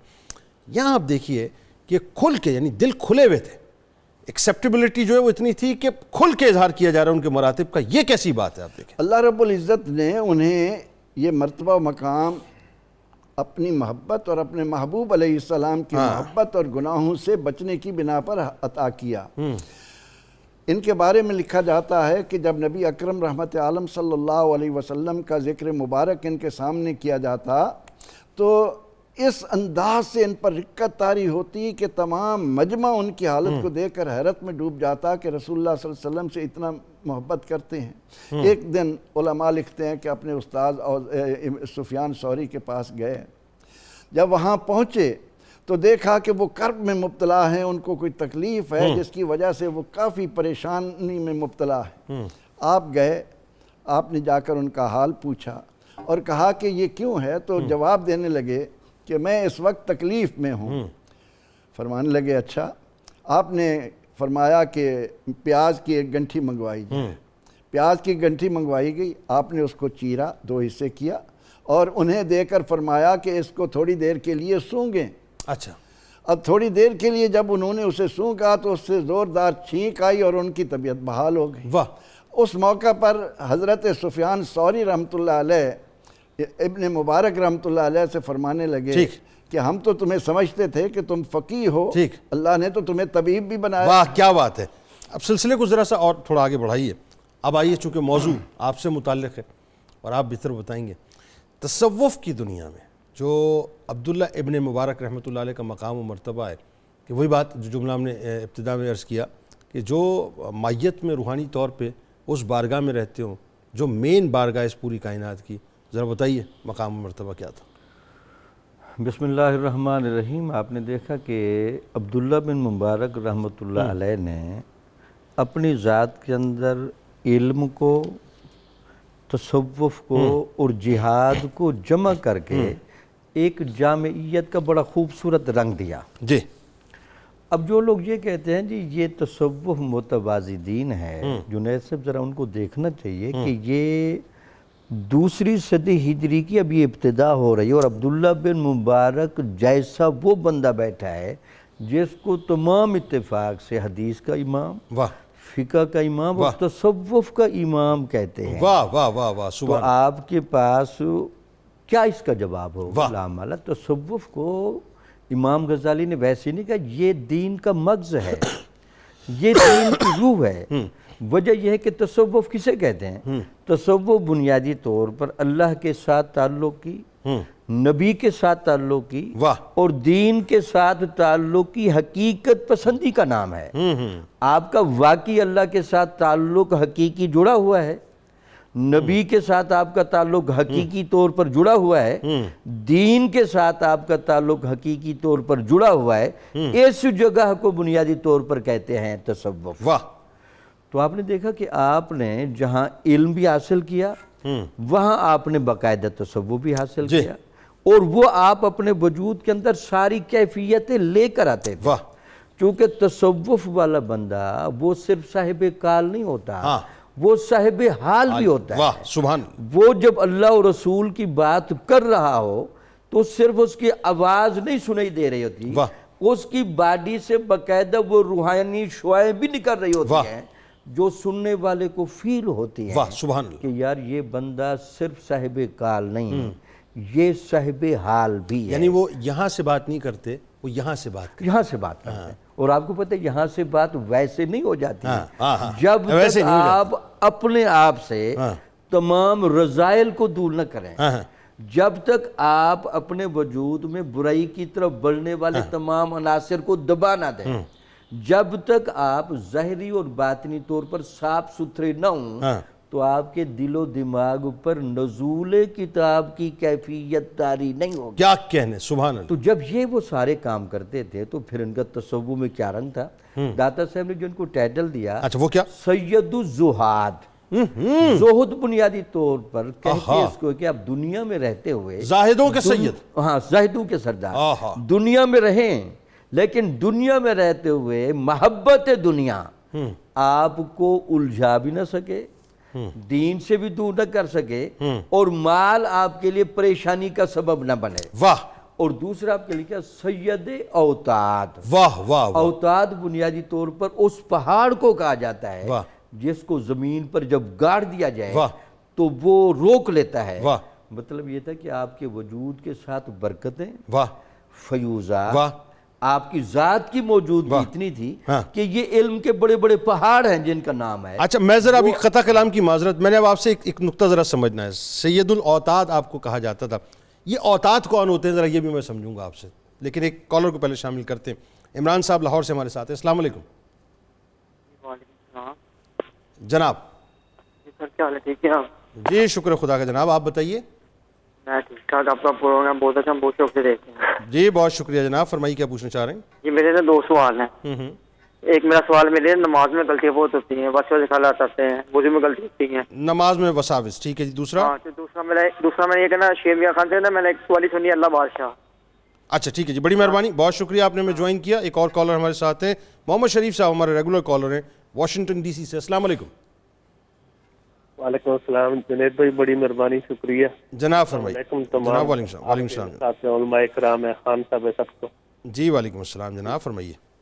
جی میرا سوال یہ ہے, کیونکہ میرے جو گھر والے ہیں وہ مطلب ہے نئی مسلمان ہیں, تو اس لیے ان کے بہت زیادہ سوال ہوتے ہیں. نہیں میں سمجھا نہیں, گھر والے آپ نے گھر والے کیا کہا؟ وہ مطلب ہے نئی مسلمان ہے, اس لیے میں سمجھا, مسلمان نہیں ہیں یا مسلمان ہیں؟ ہاں نئی مسلمان ہوئی ہے. جی گھر والی جو آپ کی ہیں, تو جی اچھا آپ کی وائف کا ہے نا, آپ کی وائف جو ہیں, ہماری بہن جو ہیں, وہ نئی مسلمان ہوئی ہیں, ٹھیک ہے. اچھا بتائیے. جی ٹھیک ہے. تو وہ یہ ہے کہ ظہر اور عصر کی جو ہم نماز پڑھتے ہیں, اس میں لاؤڈ آواز سے جو ہے نا امام قرات کیوں نہیں کرتا؟ اچھا ٹھیک ہے, بالکل آپ کو بتلاتے ہیں. بہت شکریہ, آپ نے ہمیں جوائن کیا. اور مریم بی بی ہمارے ساتھ ہیں. السلام علیکم. وعلیکم السلام. جی محترمہ, رمضان مبارک. آپ کو مبارک. مجھے یہ پوچھنا تھا کہ جیسے ہم نماز پڑھتے ہوئے ہمیں اونگ آ جاتی ہے یا رکعت میں تھوڑا سا آگے پیچھے ہو جاتا ہے, تو ہمیں کیا دوبارہ سے پڑھنا ہوگی یا اس رکعت کو ہمیں پھر سے شروع کرنا ہوگا؟ اچھا, اور ایک مطلب یہ عموماً آپ کے ساتھ ہوتا ہے؟ ہاں اکثر ایسا ہوتا ہے. مطلب سکینہ طاری ہو جاتا ہے آپ کے اوپر؟ جی میں حالانکہ نماز اور قرآن پاک کی پابند بھی ہوں. اور دوسرا مجھے یہ سوال بھی پوچھنا تھا کہ جیسے لیڈیز غسل کرتی ہیں, کیا غسل کرتے ہوئے لیڈیز وضو کر سکتی ہیں؟ آپ کو بتاتے ہیں. بہت شکریہ, آپ نے ہمیں جوائن کیا. پہلے اسی سوال کا جواب لے لیتے ہیں ذرا, کہ خواتین جو غسل کرتی ہیں تو کیا اس میں وضو بھی ساتھ ساتھ کر سکتی ہیں؟ جی بالکل کر سکتی ہیں, اور مردوں کے لیے بھی یہی ہے؟ جی اچھا, نماز ادا کرتے ہوئے اگر اونگ آ جائے تو؟ نماز کے آداب کے خلاف ہے, لیکن اس میں کوئی حرج نہیں, نماز نہیں ٹوٹے گی. نماز نہیں ٹوٹے گی, بالکل ٹھیک ہے. اچھا, جن نمازوں میں بلند آواز سے جو ہے مطلب قرات نہیں کی جاتی, وہ کون سی اور وجہ کیا ہے, کیوں نہیں کی جاتی؟ اس میں بلند آواز سے جن میں قرات نہیں کی جاتی ان میں ظہر ہے اور عصر ہے, ٹھیک ہے. اور جن میں جہری قرات کی جاتی ہے ان کے اندر مغرب, عشاء اور فجر ہے. وجہ کیا؟ اس میں وجہ تو یہی ہے کہ حکم ہے اور وہ شرع کا حکم ہے, تو اس پر حکم پر عمل کرتے ہوئے بعد نمازوں میں جہری قرات اور بعد میں سری قرات. مطلب یہ حکم خداوندی ہے. حکم خداوندی ہے, بالکل ٹھیک ہے. اور یہ بتائیے کہ اگر علماء نے لکھی ہے وہ یہ تھا کہ اس دوران یہ جو عرب لوگ تھے یہ شور شرابہ بڑا کرتے تھے, اچھا سیٹیاں مارتے تھے, تو اس وجہ سے حکم تھا تاکہ اس کو آہستہ پڑھا جائے, آہستہ پڑھا جائے. اچھا, یہ جو مطلب ہم باواز بلند نہیں پڑھتے اس وجہ سے, اوکے. اور پھر وہ ظاہر ہے اسی طرح سے. اچھا, نماز میں اگر وسوسے آ جائیں ڈاکٹر صاحب تو کیا کیا جائے؟ اس کے لیے ایک تو بہترین یہ ہے کہ حضور نبی اکرم صلی اللہ علیہ وسلم نے خود فرمایا کہ اگر آپ کی نماز کے اندر خشوع و خضوع کی کیفیت طاری نہیں ہو رہی تو آپ وضو کو اچھی طرح کریں. اوکے. وضو کے دوران ہی بندے کی توجہ اگر نماز کی طرف ہو جائے نا اور وضو میں باتیں نہ کرے، اپنے خیالات کو منظم کر لینا کہ میں کسی بڑے کام کے لیے اپنے آپ کو تیار کر رہا ہوں، تو پھر تو آپ ریڈی ہو جائیں گے. عام طور پر یہ ہوتا ہے ہم وضو بھی کر لیتے ہیں، ذہن الجھا ہوا ہے، تیزی سے نماز شروع کر دی، تو ایک انسانی مزاج ہے. اس میں اسی لیے وضو رکھا گیا ہے، وقفہ رکھا گیا ہے تو آپ ذہنی طور پر تیار ہوں. دوسرا یہ ہے کہ اگر زیادہ مسئلہ ہے تو کثرت کے ساتھ ولا حول ولا قوت کا وظیفہ پڑھیں تو اس سے بھی وسوسے کافی. بلکہ وہی بات آ گئی نا کہ امام زین العابدین علیہ السلام سے کسی نے پوچھا کہ آپ جب وضو کرتے ہیں تو آپ کا چہرہ جو ہے متغیر کیوں ہو جاتا ہے، زرد کیوں پڑ جاتا ہے؟ آپ نے فرمایا نا کہ تمہیں کیا معلوم کہ میں کس بارگاہ کی تیاری کروں. تو بالکل یہ وہی بات آ گئی. اچھا اب ذرا اوتاد کے بارے میں بتائیے. داتا صاحب رحمۃ اللہ علیہ لکھتے ہیں جو میرے مرشد تھے نا ابو الحسن ختلی رحمۃ اللہ علیہ، وہ اوتاد میں سے تھے. ٹھیک ہے. امام شافعی رحمۃ اللہ علیہ کو بھی لکھا وہ بھی اوتاد میں سے تھے. اچھا. تو گویا کہ اوتاد بنیادی طور پر غوث و کتب کے لیول کا بندہ ہوتا ہے. کتنے ہوتے ہیں ویسے دنیا میں ایک وقت میں؟ تو یہ تو تقسیم خیر بعد میں بنی ہے. ویسے تو عام طور پر ایک غوث ہوتا ہے، اس کے نیچے 4 کتب ہوتے ہیں اور پھر ان کے نیچے اوتاد ہوتے ہیں. لیکن اس زمانے میں یہ تقسیم نہیں تھی. اس زمانے میں اوتاد، کتب اور یہ تقریباً ایک لیول کے بندے تھے. یعنی جو روحانیت کا اور فیض کا مرکز ہو اس کو اوتاد کہا جاتا ہے. یعنی یہ جو شخصیتیں تھیں یہ صرف انسان نہیں تھے، یہ روحانیت کے مراکز تھے. وہ جو حضور نبی اکرم صلی اللہ علیہ وسلم نے فرمایا کہ میری امت کا سب سے بہترین بندہ وہ ہے جب اس کے چہرے کو دیکھیں گے تو آپ کے باطن میں موجود وہ روحانی طاقتیں اٹیچ ہوں گی اور آپ کو اللہ یاد آئے. کیا کہنے جنید صاحب، ایک حدیث مبارکہ میں رسول اللہ صلی اللہ علیہ وسلم کا ارشاد ہے کہ شام کے علاقے میں ہمیشہ 7 ابدال رہیں گے جن کے صدقے میں بارشیں ملیں گی، لوگوں کو رزق ملے گا. تو یہ ابدال، اوتاد اور یہ غوث، یہ ساری اصطلاحات ہیں اللہ تعالیٰ کا قرب پانے کے لیے. اور غوث دنیا میں ایک ہوتا ہے جس کے سامنے اللہ تعالیٰ بندوں کے مسائل ان سے حل کرواتا ہے. اچھا، اس کا مطلب یہ ہوا کہ یہ ایک پوری روحانی آرگنائزیشن ہے جو ایک مخصوص سیٹ اپ کے تحت سرکار مدینہ صلی اللہ علیہ وآلہ وسلم کی یوں کہہ لیجئے کہ اپنا نظر عنایات لے کے جو ہے وہ باقاعدہ کام کر رہی ہے، اور ظاہر پھر اس میں ایک پورا سیٹ اپ اور سسٹم. اچھا اب اس میں آتے ہیں ذرا ایک اور پہلو کی طرف. حضرت عبداللہ ابن مبارک رحمۃ اللہ علیہ کو جہاں اللہ تبارک و تعالیٰ نے مال کی کثرت عطا فرمائی، آپ دیکھیں نا آپ کے ظاہر والد گرامی غلام تھے، لیکن وہی بات اللہ تبارک و تعالیٰ نے آپ کو کیسے نوازا. پھر اس کے بعد آپ علمی میدان کے اندر جو ہے وہ انتہائی بلندی پہ نظر آئے. اور یہ جو روحانی میدان کی بات ہے یہ بغیر زہد و تقوی کے، بغیر عبادات کے، بغیر خوف خدا کے ہو نہیں سکتا. یہ ذرا بتائیے اس کے بارے میں. جنید بھائی، حضرت عبداللہ بن مبارک رضی اللہ تعالیٰ عنہ کی شخصیت کا یہ کمال ہے کہ آپ کثیر المال بھی تھے، کثیر المال ہونے کے ساتھ علم بھی تھا اور علم کے ساتھ عمل بھی تھا. واہ. اور آپ کے زہد و تقوی کا کیا عالم تھا کہ حضرت سفیان بن عیینہ فرماتے ہیں کہ کاش میری ساری زندگی چلی جائے اور صرف 3 دن عبداللہ بن مبارک کی زندگی کے مجھے مل جائے جو انہوں نے زہد و تقوی کے اندر اور عبادت گزاری کے اندر گزارے. حضرت قاسم بن محمد رضی اللہ تعالیٰ عنہ فرماتے ہیں کہ میں اکثر حضرت عبداللہ بن مبارک رضی اللہ تعالیٰ عنہ کے ساتھ سفر کرتا تھا تو میں سوچتا تھا کہ جو ان کا علم و فضل ہے اور ان کی جو قبولیت ہے اس کی وجہ کیا ہے. نماز جس طرح یہ پڑھتے ہیں اسی طرح ہم پڑھتے ہیں، جس طرح یہ روزے رکھتے ہیں اسی طرح ہم روزے رکھتے ہیں، جو ان کے اعمال کی صورت ہے وہی ہمارے اعمال کی صورت ہے.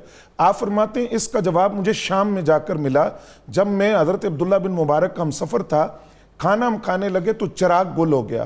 جب چراغ بجھ گیا تو چراغ جلانے کے لیے ایک شخص اٹھا، اس نے جب چراغ جلایا، چراغ جب روشن ہوا تو حضرت عبداللہ بن مبارک رضی اللہ تعالیٰ عنہ کی جو داڑھی تھی وہ آنسوؤں سے تار ہو چکی تھی.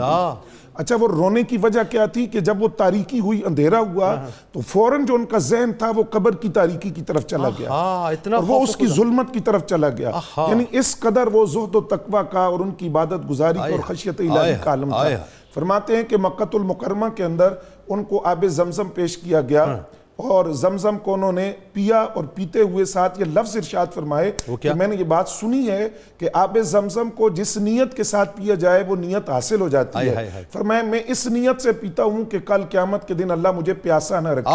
میں اس نیت کے ساتھ مائے زمزم کو پیتا ہوں. آپ کے زہد و تقوی کو دیکھتے ہوئے سفیان بن عیینہ رضی اللہ تعالیٰ عنہ نے فرمایا تھا کہ صحابہ کرام رضوان اللہ تعالیٰ علیہم اجمعین کا جو اعزاز ہے اس کو تو کوئی نہیں پہنچ سکتا.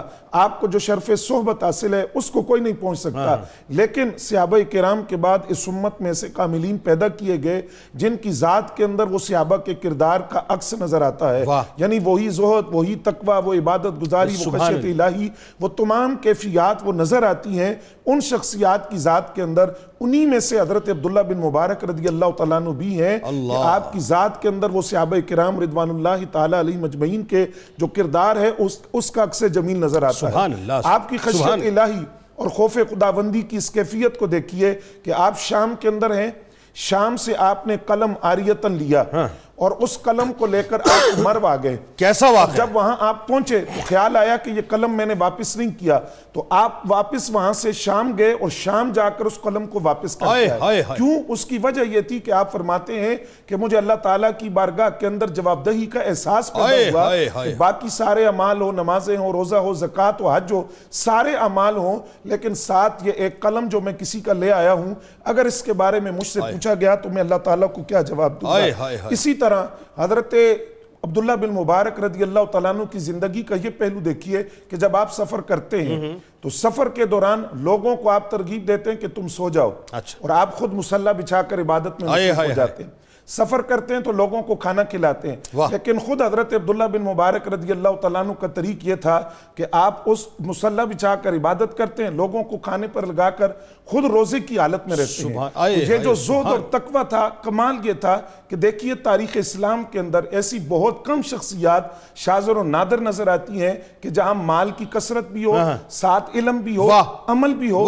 یہ خاصہ تھا حضرت عبداللہ بن مبارک رضی اللہ تعالیٰ عنہ کا کہ رب کائنات نے جہاں مال کی فراوانی دی تھی وہیں حضرت عبداللہ بن مبارک کو علم دیا تھا اور علم کے ساتھ عمل دیا تھا. اچھا ایک اور اب اس میں ایک پہلو اور ذرا اس کو بھی نکالیے نا، وہ یہ کہ جب میں ظاہر ان کی ہستی کو پڑھ رہا تھا تو ایک خاص جملہ جو نگاہوں سے گزرا اور اس جملے کو پڑھ کے میں نے دعا کی یا اللہ ہمیں بھی بس وہ آنسو عطا کر دے جو آنسو تو نے اپنے اس پیارے کو عطا کیے ہیں. کہ آپ یہ دیکھیے کہ پوری رات روتے رہتے تھے، داڑھی تر ہو جایا کرتی تھی اور عاجزی کا عالم، وہ جو بات آپ کر رہے ہیں وہ عاجزی کا پہلو ہے بیسیکلی. دیکھیے جنید بھائی صحبت کا بڑا اثر ہوتا ہے. آپ شاگرد ہیں امام اعظم ابو حنیفہ رحمۃ اللہ علیہ اور امام صاحب کے بارے میں یہ موجود ہے کہ دن کے وقت آپ مسند تدریس پر ہوتے تھے لیکن شام کا وقت ہوتا اور جب لوگ گھروں کو چلے جاتے تو آپ پھر لوٹ کر مسجد میں آتے. چراغ جو تھا اس کو مدم کر دیتے، مسجد کے کونے میں کھڑے ہو جاتے اور ساری رات اپنی داڑھی کو پکڑ کر کھینچتے اور ساتھ فرماتے الہی کل اگر ابو حنیفہ بخشا گیا، نعمان بن ثابت بخشا گیا تو اس سے زیادہ تعجب کی بات کوئی نہیں ہوتی. وہ صحبت کا اثر تھا، وہ رنگ حضرت عبداللہ بن مبارک کی ذات میں نظر آتا تھا. داڑھی آنسوں سے تار ہو جاتی جب میدان حشر کا وہ خوف طاری ہوتا، قبر کی تاریکی کا وہ خوف طاری ہوتا. حالانکہ ان کی خدمات جلیلہ کو اگر دیکھا جائے لیکن اس کے باوجود خوف کا عالم یہ ہے. اچھا پھر یہی زہد و تقوی تھا جس نے آپ کو شان مستجاب الدعوات عطا کی تھی کہ جب ایک نابینا نے آپ سے کہا کہ آپ اتنے زاہد آدمی ہیں، آپ دعا کریں کہ رب مجھے بینائی دے، تو ادھر آپ کے جو ہاتھ تھے وہ دعا کے لیے اٹھے، ہاتھ مجھے بعد میں آئے ہیں. رب کائنات نے آپ کی دعا کا صدقہ اس نابینا کو بینائی عطا فرما دی. سبحان اللہ، سبحان اللہ، سبحان اللہ، کیا کہنے، سبحان اللہ.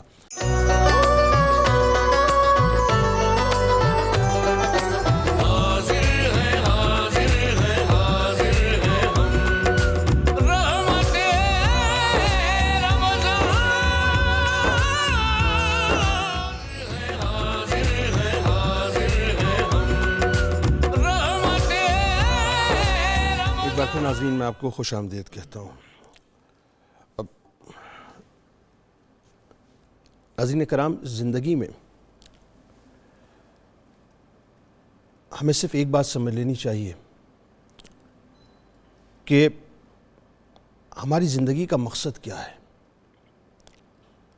وما خلقت الجن والانس الا لیعبدون. اللہ تبارک و تعالیٰ نے جن و انس کو اپنی عبادت کے لیے پیدا کیا ہے. خدا کی قسم میں آپ کو ایک بات بتاؤں ناظرین، جس کے دل میں عشق رسول نہیں ہے نا، اس کو اپنے آپ کو ہوا میں تحلیل کر دینا چاہیے۔ جس کے دل میں عشق رسول کی حدت اور شدت نہیں ہے، وہ کسی کام کا نہیں ہے، کسی کام کا نہیں ہے، کسی کام کا نہیں ہے، واللہ میں آپ کو بتاؤں۔ مطلب آپ دیکھیے کہ سرکار علیہ السلام کا ہم پر کتنا احسان ہے کہ ہمیں اپنا امتی بنا لیا، اس سے بڑا کرم اور کیا ہوگا صاحب۔ میرے سرکار اس دنیا میں تشریف لائے ظاہری طور پہ تو رب حبلی امتی کی صدائیں زبان پر، میرے سرکار اس دنیا سے پردہ فرماتے ہیں تو رب حبلی امتی کی صدائیں زبان پر، میرے سرکار کل محشر میں تشریف لائیں گے اپنی پیاری زلفوں کے ساتھ، اپنے ودعا کے چہرے کے ساتھ، اس وقت بھی آپ کی زبان پر صرف رب حبلی امتی ہوگا۔ ہم ان کو سمجھ ہی نہیں سکے، ہم نہیں سمجھ سکے ان کو، ان کا بہت کرم ہے ہم پر ناظرین، بہت کرم۔ کچھ نہیں ملے گا سرکار کے بغیر، کچھ نہیں ملے گا، ان کے دامن کو تھام لیجیے، جو کچھ ہے مدینہ ہے، جو کچھ مدینے والی سرکار ہے، کچھ نہیں ملے گا۔ اپنے نبی سے محبت کا رشتہ جوڑ لیجیے، اپنے نبی کے ہو جائیے، اور کچھ نہیں ہے ناظرین اس دنیا میں، خدا کی قسم کچھ بھی نہیں۔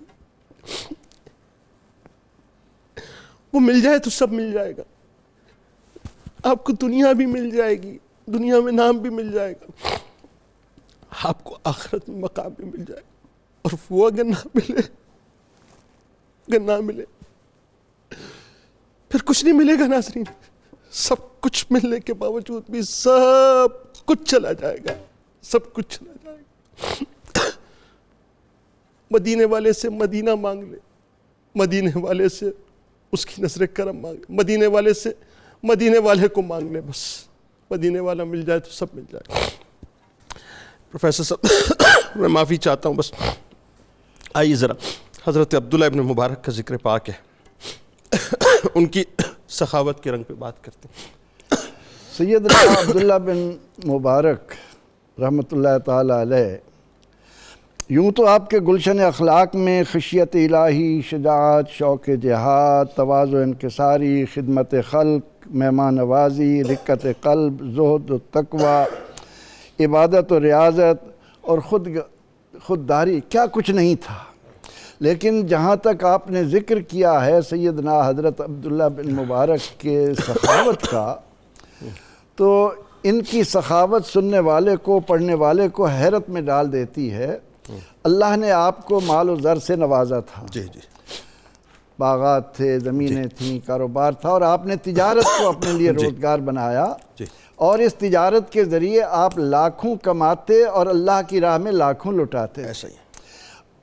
آپ کو معلوم تھا کہ پیغمبر رحمت صلی اللہ علیہ وسلم نے اس دنیا کے مال سے کتنا پیار کیا ہے، وہی آپ کی ذات میں نظر آتا ہے۔ اللہ کے دامن توحید میں آباد ہونے کا صرف ایک ہی راستہ ہے، جس کی طرف آپ ابھی قوم کو متوجہ کر رہے تھے۔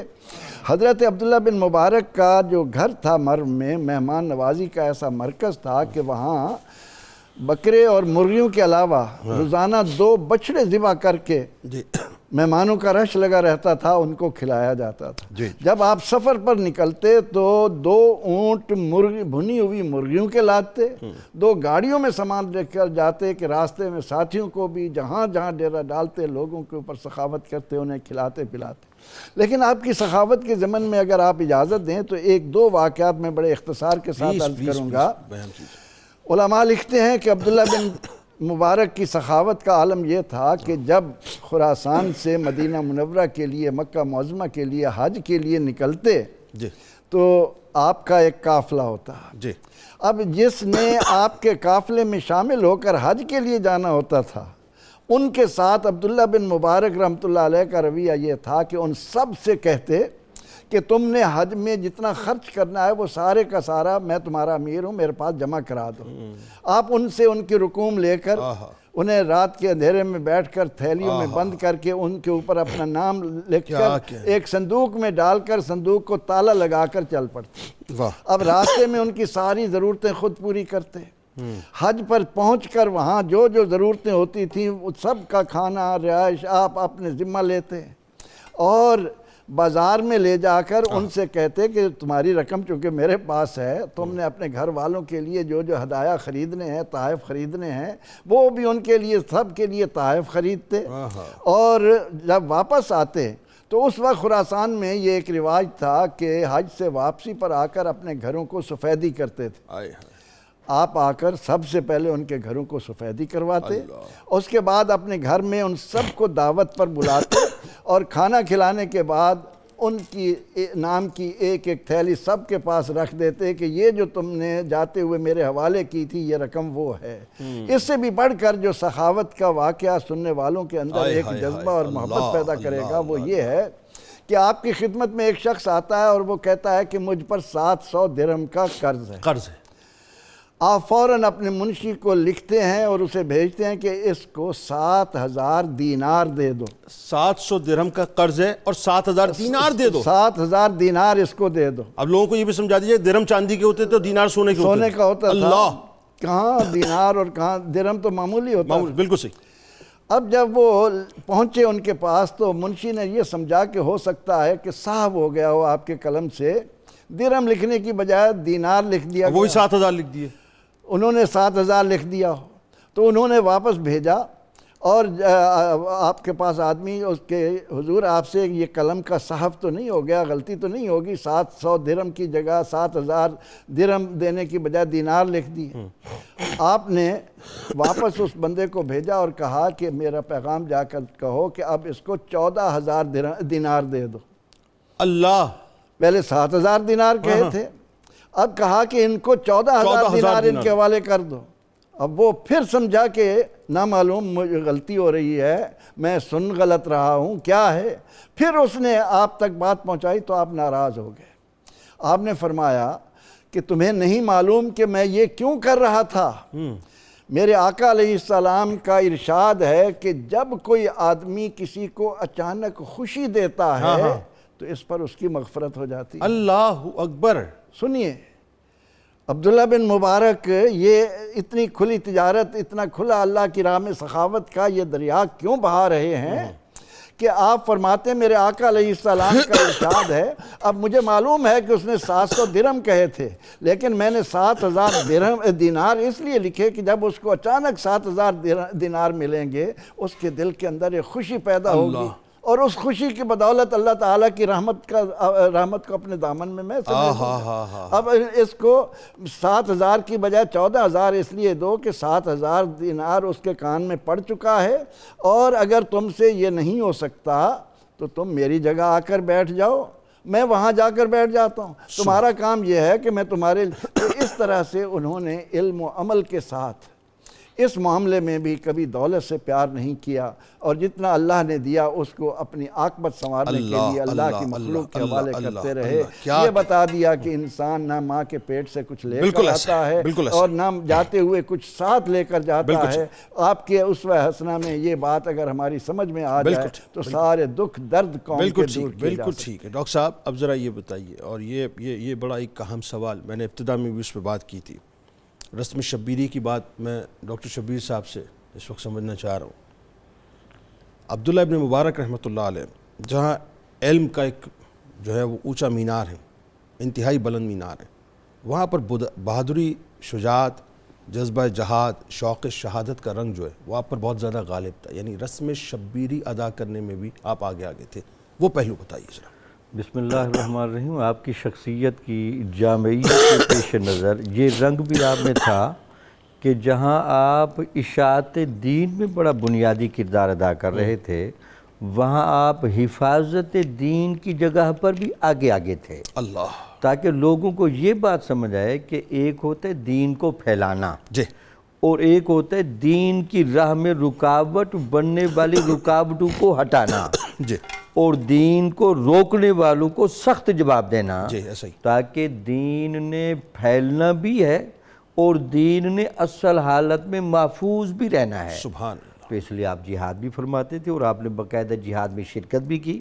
اس کے کافی شواہد ملتے ہیں.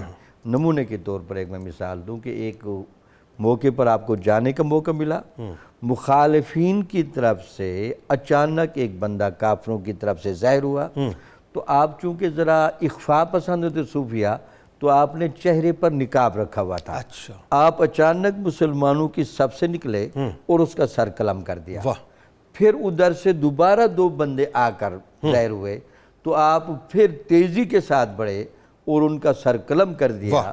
وہ جو مجاہدین کی ٹیم تھی وہ حیران تھے کہ اچانک کون سامنے آتے ہیں. تو وہ لوگ دیکھ کر حیران رہ گئے. یہ حضرت عبداللہ بن مبارک رحمۃ اللہ علیہ کی ذات اللہ تھی. اکبر. تو جہاں صوفیاء میں ہمیں اشاعت دین کا اور ان کے روحانی کردار کا بڑا اندازہ لگتا ہے, وہاں ہمیں ان کا حفاظت دین کی جگہ پر باقاعدہ جہاد میں حصہ لینے کا بھی اندازہ لگتا ہے. سبحان اللہ. حضرت علی رضی اللہ تعالی عنہ سے بڑھ کر امام الاولیاء کون ہے؟ کون ہوگا؟ وہ جہاد جہاں وہ ولایت کے امام تھے, وہاں وہ مجاہدین کے بھی امام تھے. سبحان اللہ. اس سنت کو بھی کچھ اولیاء نے تازہ رکھا. سبحان اللہ. حضرت نجم الدین کبرا جہاد میں شہید ہوئے. واہ. شیخ فرید الدین عطار جہاد میں شریک ہوئے. جی جی. تو مطلب ہے کہ اکثر اولیاء کی عادت رہی اور یہ ہمارا حصہ ہے.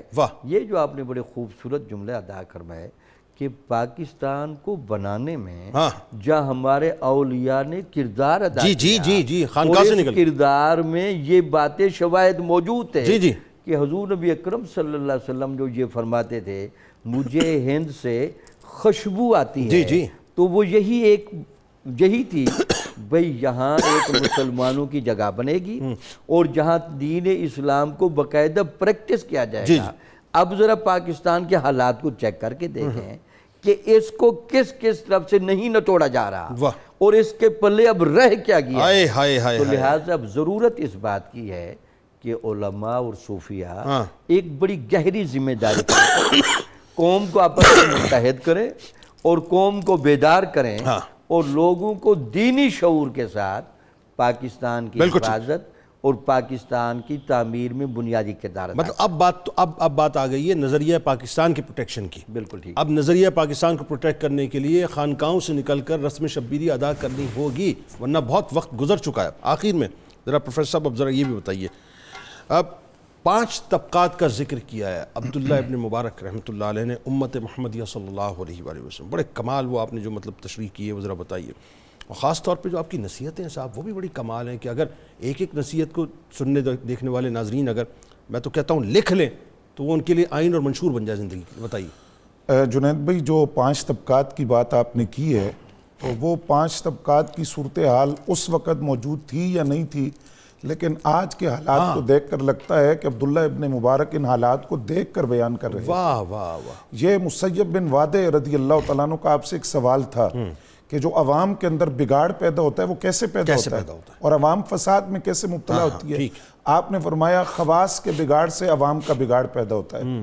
جب خواص بگڑتے ہیں تو عوام بگڑتی ہے. پھر آپ نے فرمایا کہ امت محمدیہ کے اندر 5 طبقات ہیں, جب وہ بگڑ جاتے ہیں تو عوام بگڑ جاتی ہے. ان میں پہلا طبقہ ہے علماء کا. فرمایا علماء انبیاء کے وارث ہیں, لیکن جب وہ دنیا کی محبت میں مبتلا ہو جاتے ہیں تو بتاؤ ہم کس کو اپنا امام بنائیں, کس کی اقتداء کریں گے. فرمایا دوسرا طبقہ ہے تاجروں کا. تاجر اللہ کے امین ہوتے ہیں, لیکن جب امانت میں خیانت کرنے لگ جائیں تو پھر بتاؤ امین کس کو بنائیں. یہ تو بالکل ایسے لگ رہا ہے آج کے معاشرے کی بات ہو رہی ہے, بالکل آج کی صورتحال کی مقاسی ہو رہی ہے. تیسری بات آپ فرماتے مجاہدین. فرمایا مجاہدین جو ہیں وہ اللہ کے مہمان ہوتے ہیں, لیکن اگر وہ مال غنیمت میں چوری کرنے لگ جائیں تو فتح کیسے حاصل ہوگی اور دشمن کو شکست کیسے دیں گے. پھر آپ فرماتے ہیں کہ زیادیہ یہ دنیا کے اندر اصل بادشاہ ہوتے ہیں, لیکن اگر جب یہ لوگ پیروی کرنا چھوڑ دیں, جب یہ لوگ خیانت کرنے لگ جائیں گے تو پھر پیروی کس کی جائے گی. پھر آپ فرماتے ہیں 5واں طبقہ ہے حکام کا. یہ مخلوق کے اوپر نگران بنائے جاتے ہیں, لیکن فرمایا یہ بتاؤ کہ جب جو ریوڑ ہے, ریوڑ کا نگران اس کے اندر ہی بیڑیے والی صفات پیدا ہو جائے, اس کے اندر بیڑیوں والی صفت پیدا ہو جائے تو پھر کون نگرانی کرے گا. یہ 5 طبقات آپ نے گنوائے اور بالکل حقیقت حال جو آج ہم دیکھ رہے ہیں نا, اس کی حقیقت کی عکاسی آپ نے کی ہے کہ جو عوام کے اندر بگاڑ ہے وہ ان 5 طبقات کے بگڑنے کی وجہ سے بالکل ایسے. اچھا پھر اس کے بعد آپ کے اقوال ہیں جو ایک مشعل راہ ہیں اور ایک راہ ہدایت ہے. اس میں پہلی بات آپ فرماتے ہیں کہ بعض اوقات عمل جو ہے وہ دیکھنے میں مختصر ہوتا ہے لیکن حسن نیت اس عمل کو بڑا کر دیتی ہے. بعض اوقات دیکھنے میں عمل بہت بڑا ہوتا ہے لیکن نیت کی برائی اور سوء نیت اس عمل کی جو اہمیت ہے اس کو ختم تباہ کر دیتی ہے. ٹھیک. اس عمل کو حقیر بنا دیتی ہے. پھر آپ فرماتے ہیں کہ کسی چیز کی تلاش میں کبھی نہیں تھکا سوائے اس کے کہ مجھے کوئی ایسا دوست نہیں ملا جو اللہ کے لیے محبت کرتا ہو. الحب فی اللہ کا مصداق ہو, مجھے ایسا دوست نہیں ملا.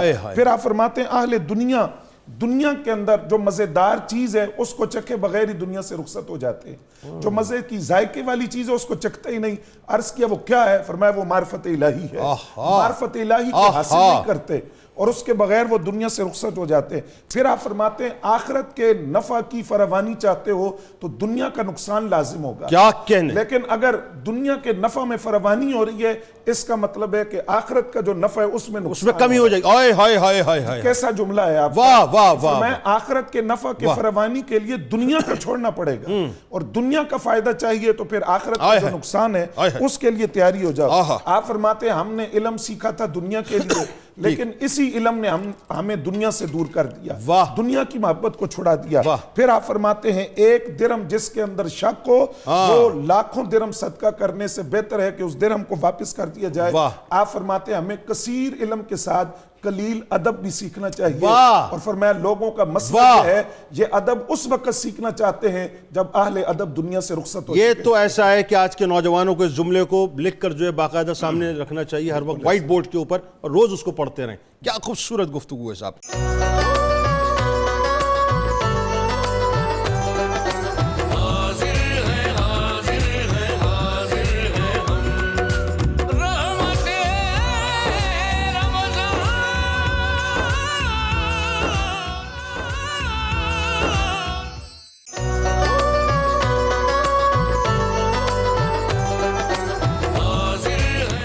تو جناب ایک بار پھر میں آپ کو خوش آمدید کہتا ہوں. رحمت رمضان کی خصوصی براہ راست شریعت میں قصص الانبیاء کا موقع ہے اور آج وہ تمام لوگ جو کسی بھی قسم کی پریشانی میں مبتلا ہیں نا صاحب اور معاذ اللہ یہ شکوہ کرتے ہوئے نظر آتے ہیں کہ ہم ہی کیوں ملیں یا ہمارے اوپر آزمائش کیوں ہے کہ معاذ اللہ نے ہمیں ہی کیوں چنا اس معاملے کے لیے, وہ ضرور اس سیگمنٹ میں میرے ساتھ رہیں کیونکہ آج بہت سی باتیں انشاءاللہ ان کو سمجھ آئیں گی کہ بیسکلی جب وہ کسی امتحان سے گزارے جاتے ہیں تو کیوں گزارے جاتے ہیں اور اللہ تعالیٰ اس کے بدلے میں ان کو ریوارڈ کس صورت میں دیتا ہے. حضرت ایوب علیہ السلام کا تذکرہ ہے. آپ علیہ السلام کا نام ایوب ہے اور آپ کا سلسلہ نسب 6ٹھی پشت میں جا کر سیدنا ابراہیم علیہ السلام سے جا ملتا ہے. حضرت ایوب علیہ السلام کی والدہ محترمہ حضرت لوط علیہ السلام کی اولاد میں سے تھیں اور آپ کی زوجہ محترمہ کا نام رحمت بی بی ہے اور یہ حضرت یوسف علیہ السلام کے بیٹے جناب افرایم کی شہزادی تھیں. حضرت ایوب علیہ السلام کے ناظرین ظاہری حلیے کی اگر بات کی جائے تو ان کے بال گھنگریالے تھے, خوبصورت تھے, کشادہ آنکھیں تھیں, شکل و صورت میں بہت حسین تھے, گردن چھوٹی لیکن سینہ چوڑا تھا, پنڈلیاں اور کلائیاں مضبوط تھیں اور قد مبارک آپ کا لمبا تھا. علماء تفاسیر فرماتے ہیں کہ حضرت ایوب علیہ السلام کے پاس تمام انواع و اقسام کے کثیر اموال تھے جن میں باندیاں بھی تھیں, غلام بھی تھے, مویشی بھی تھے اور دیگر جانور بھی تھے اور اللہ تبارک و تعالیٰ نے آپ کو سنیہ سے لے کر حوران تک وسیع اراضی شامل کی تھی, یعنی آپ کو عطا فرمائی تھی اور یوں ہی آپ علیہ السلام کو کثیر اولاد بھی عطا فرمائی تھی. حضرت ایوب علیہ السلام ناظرین انتہائی عمدہ اوصاف کے مالک تھے, جیسا کہ مصائب و آلام پر بے حد صبر کرنے والے تھے, بہت اچھے بندے اور اللہ تبارک و تعالیٰ کی طرف بہت زیادہ رجوع کرنے والے تھے. آپ علیہ السلام کے اوصاف کے حوالے سے خطیب بغدادی رحمۃ اللہ علیہ فرماتے ہیں کہ حضرت ایوب علیہ السلام مسکینوں پر رحم کرتے, یتیموں کی کفالت کرتے, بیواؤں کی امداد کرتے, مہمانوں کے ساتھ عزت و تکریم اور خندہ پیشانی سے پیش آتے, مسافروں کی خیرخواہی کیا کرتے, اللہ تبارک و تعالیٰ کی نعمتوں پر اس کا بے حد شکر ادا فرمایا کرتے اور حقوق الہی کامل طریقے سے ادا کیا کرتے تھے. ناظرین کرام, اللہ تبارک و تعالیٰ نے حضرت ایوب علیہ السلام پر بہت سے احسانات فرمائے جن میں آپ علیہ السلام کو ہدایت, اصلاح اور ان کے زمانے میں تمام جہان والوں پر فضیلت بھی بخشی. نیک لوگوں میں آپ کو شمار کیا گیا، بطور خاص نبوت کے لیے آپ کو منتخب کیا گیا اور صراط مستقیم کی طرف ہدایت بخشی گئی۔ اس حوالے سے قرآن پاک میں سورہ انعام کی آیت نمبر 84 سے لے کر 87 تک کچھ یوں بیان ہوتا ہے کہ اور ہم نے ان ابراہیم علیہ السلام کو اسحاق اور یعقوب اور بیٹا اور پوتا یعنی عطا کیے، اور ہم نے ان سب کو ہدایت سے نوازا، اور ہم نے ان سے پہلے نوح علیہ السلام کو بھی ہدایت سے نوازا، اور ان کی اولاد میں سے داؤد اور سلیمان اور ایوب اور یوسف اور موسیٰ اور ہارون علیہم السلام کو بھی ہدایت عطا فرمائی تھی، اور ہم اسی طرح نیکوکاروں کو جزا دیا کرتے ہیں۔ اور زکریا اور یحییٰ اور عیسیٰ اور الیاس علیہم السلام کو بھی ہدایت بخشی۔ یہ سب نیکوکار، قربت اور حضوری والے لوگ تھے، اور اسماعیل اور الیسع اور یونس اور لوط علیہ السلام کو بھی ہدایت سے شرف یاب کیا، اور ہم نے ان سب کو اپنے زمانے کے تمام جہان والوں پر فضیلت بخشی، اور ان کے آباء و اجداد اور ان کی اولاد اور ان کے بھائیوں میں سے بعض کو ایسی فضیلت عطا فرمائی کہ اور ہم نے انہیں اپنے لطف خاص اور بزرگی کے لیے چن لیا تھا، اور انہیں سیدھی راہ کی طرف ہدایت عطا فرمائی تھی۔ ناظرین کرام، اللہ تبارک و تعالیٰ، اب بات یہ ہے کہ ذرا ذہن میں رکھیں، میں تھوڑا سا آپ کو ایک تصوراتی خاکہ پیش کرنا چاہ رہا ہوں کہ جتنا زیادہ مال عطا فرماتا ہے، ذہن میں جتنا بڑا عہدہ عطا فرماتا ہے، جتنا بڑا ڈیزگنیشن اللہ تعالیٰ دیتا ہے، جتنا بڑا رتبہ دیتا ہے، آزمائش بھی صاحب اسی طرح سے ہوا کرتی ہے۔ یعنی جتنا بڑا آدمی ہوگا پھر اتنی ہی بڑی آزمائش ہوگی، اور جتنا دین میں انسان پختہ ہوگا اتنی ہی پھر وہ آزمائشوں سے گزارا جائے گا۔ چنانچہ آزمائش اور امتحان کی گھڑی میں اور ایام بیماری کے دوران جب حضرت ایوب علیہ السلام نے دعا کی تو اللہ تبارک و تعالیٰ نے اپنی رحمت سے اسے قبول فرمایا، آپ کی تکلیف دور کر دی، اور پہلے سے بھی زیادہ آپ کو مال و دولت اور اولادوں سے نواز دیا۔ اس بات کو قرآن پاک میں سورہ انبیاء کی آیت نمبر 84 میں یوں بیان کیا گیا، تو ہم نے ان کی دعا قبول فرما لی، اور انہیں جو تکلیف پہنچ رہی تھی سو ہم نے اسے دور کر دیا، اور ہم نے انہیں ان کے اہل و عیال بھی عطا فرمائے، اور ان کے ساتھ اتنے ہی اور عطا فرما دیے۔ یہ ہماری طرف سے خاص رحمت اور عبادت گزاروں کے لیے نصیحت ہے کہ اللہ صبر و شکر کا اجر کیسے دیتا ہے۔ مفسرین اور مورخین ناظرین بیان کرتے ہیں کہ حضرت ایوب علیہ السلام بہت مالدار، صحت مند اور کثیر اولاد والے تھے۔ اللہ تبارک و تعالیٰ نے آپ کو آزمائش میں مبتلا کیا، آپ کی اولاد مکان گرنے سے دب کر فوت ہو گئی، باندی اور غلام بھی ختم ہو گئے، تمام جانور جن میں ہزارہ اونٹ بھی تھے، ہزارہ بکریاں بھی تھی، سب کے سب مر گئے، تمام کھیتیاں اور باغات برباد ہو گئے، حتیٰ کہ کچھ بھی باقی نہ رہا۔ آپ سن رہے ہیں توجہ سے میری بات؟ یہ بڑی اہم ترین بات میں آپ سے کر رہا ہوں۔ یعنی ان کٹھن حالات میں آپ علیہ السلام کا مقدس طرز عمل یہ رہا کہ جب آپ کو ان چیزوں کے ہلاک ہونے اور ضائع ہونے کی خبر دی جاتی تو آپ اللہ تبارک و تعالیٰ کی حمد بجا لاتے تھے اور فرماتے تھے کہ میرا کیا ہے۔ آپ سمجھ رہے ہیں میری بات؟ یعنی آج مال ہمارا چلا جاتا ہے خدا نخواستہ، اولاد چلی جاتی ہے خدا نخواستہ، یا کوئی تکلیف ہمارے اوپر آ جاتی ہے تو ہم ہائے ہائے کرنے لگ جاتے ہیں نا کہ ہائے میرے ساتھ کیوں ہو گیا، ہائے مجھ پہ یہ تکلیف کیوں آ گئی۔ حضرت ایوب علیہ السلام کا مال بھی گیا، اولادیں بھی گئیں، جانور بھی گئے، گھر بھی گئے، سب کچھ چلا گیا۔ جب آپ کو اطلاع ملتی تھی آپ اللہ تبارک و تعالیٰ کی اور حمد بجا لاتے تھے، اور آپ فرماتے تھے کہ میرا کیا ہے، جس کا تھا اس نے لے لیا، جب تک اس نے مجھے دے رکھا تھا میرے پاس تھا، اور جب اس نے چاہا لینا تو اس نے لے لیا، اس کا شکر ادا ہی نہیں ہو سکتا، اور میں اس کی رضا پر راضی ہوں۔ یہ ہیں جملے حضرت ایوب علیہ السلام پر آنے والی اتنی بڑی آزمائش کے بعد۔ اس کے بعد حضرت ایوب علیہ السلام جسمانی آزمائش میں بھی مبتلا کیے گئے، یعنی یہاں تک تو بات آپ کو سمجھ آئی نا۔ اب اس کے بعد ایک فیز آیا کہ آپ کو اللہ تبارک و تعالیٰ نے ایک بیماری میں مبتلا کیا، تمام جسم کمزوری میں مبتلا ہو گیا، یعنی اس حال میں لوگوں نے ان کو چھوڑ دیا، البتہ آپ کی زوجہ محترمہ رحمت بنت افراہیم نے نہ چھوڑا اور وہ آپ کی خدمت کرتی رہیں۔ حضرت ایوب علیہ السلام کو آزمائش میں مبتلا کیے جانے کے مختلف اسباب ناظرین بیان کیے گئے۔ ابو البرکات عبداللہ رحمۃ اللہ علیہ فرماتے ہیں کہ اللہ تبارک و تعالیٰ نے کسی خطا کی وجہ سے حضرت ایوب علیہ السلام کو آزمائش میں مبتلا نہیں کیا تھا، بلکہ آپ علیہ السلام کے درجات مزید بلند کرنے کے لیے آزمائش میں مبتلا کیا تھا۔ یہاں میں ایک جملہ اور ادا کر دیتا ہوں، جب میں اس معاملے کو، اس قصے کو ختم کروں گا تو میں آپ کو بتاؤں گا کہ ایک عام مسلمان کو اللہ تعالیٰ کیسے امتحان میں مبتلا کرتا ہے اور پھر وہ جو کرے اس کو کیا عطا کرتا ہے۔ حضرت ایوب کی حالت تھی ناظرین کہ سالہ سال ظاہر وہ اسی کیفیت میں رہے، بالآخر کوئی ایسا سبب پیش آیا کہ آپ نے بارگاہ الہی میں دعا کی، جیسا کہ قرآن پاک کی سورہ انبیاء کی آیت نمبر 83 میں بیان کیا گیا۔ اور ایوب علیہ السلام کا قصہ یاد کریں، جب انہوں نے اپنے رب کو پکارا کہ مجھے تکلیف چھو رہی ہے اور تو سب سے رحم کرنے والوں میں بڑا مہربان ہے۔ ایک معروف قول کے مطابق ناظرین تکلیف اور ایذا سے آپ علیہ السلام کی بیماری اور اس کے شدائد بنیادی طور پہ مراد ہے، اور ایک اور قول کے مطابق اس سے مراد بیماری کے دوران شیطان کی طرف سے ڈالے جانے والے وسوسے ہیں جو ناکام ہی ثابت ہوئے۔ اللہ تبارک و تعالیٰ نے اچھا یہاں بھی میں آپ کو ایک بات سمجھا دوں، روایت میں آتا ہے کہ اللہ تبارک و تعالیٰ سے باقاعدہ شیطان نے جو ہے وہ ایک ڈیبیٹ کی تھی کہ تیرا ایوب تیری حمد و ثنا اس لیے کرتا ہے کہ تو نے اسے اتنا مال دیا، اتنی کثیر اولاد دی ہے، اتنا سب کچھ نوازا، اتنی نعمتیں دی ہیں، اگر یہ سب کچھ اس سے چلا جائے گا تو پھر یہ تیرا شکر نہیں بجا لائے گا۔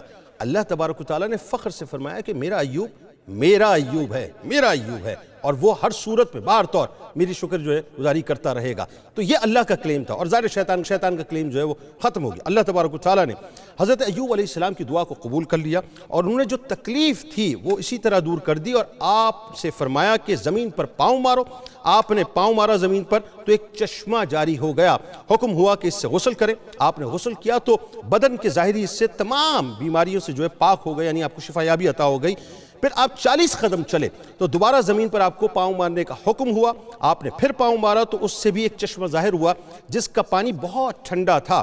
حکم الہی سے آپ نے یہ پانی پیا تو اس سے بدن کے اندر کی تمام بیماریاں دور ہو گئیں اور آپ کو اعلیٰ درجے کی صحت و تندرستی حاصل ہو گئی۔ اس واقعے کو قرآن پاک نے سورہ انبیاء کی آیت نمبر 84 میں بیان کیا تو ہم نے ان کی دعا قبول فرما لی، اور انہیں جو تکلیف پہنچ رہی تھی سو ہم نے اسے دور کر دیا، اور ہم نے انہیں ان کے اہل و عیال بھی عطا کیے اور ان کے ساتھ اتنے ہی اور عطا فرما دیے۔ یہ ہماری طرف سے خاص رحمت اور عبادت گزاروں کے لیے نصیحت ہے کہ اللہ صبر و شکر کا اجر کیسے دیتا ہے۔ بات سمجھ آ رہی ہے آپ کو صاحب؟ اللہ تعالیٰ اگر کسی امتحان سے گزارے نا، شکوہ زبان پہ نہ لائیں، صبر کرے، شکر کرے، پھر دیکھیں مالک کیسا کرم کرتا ہے۔ اور اسی طرح سے سورہ سعد کی آیت نمبر 42 میں اللہ فرماتا ہے کہ تم اپنے پاؤں زمین پر مارو، یہ پانی کا ٹھنڈا چشمہ ہے نہانے کے لیے اور پینے کے لیے۔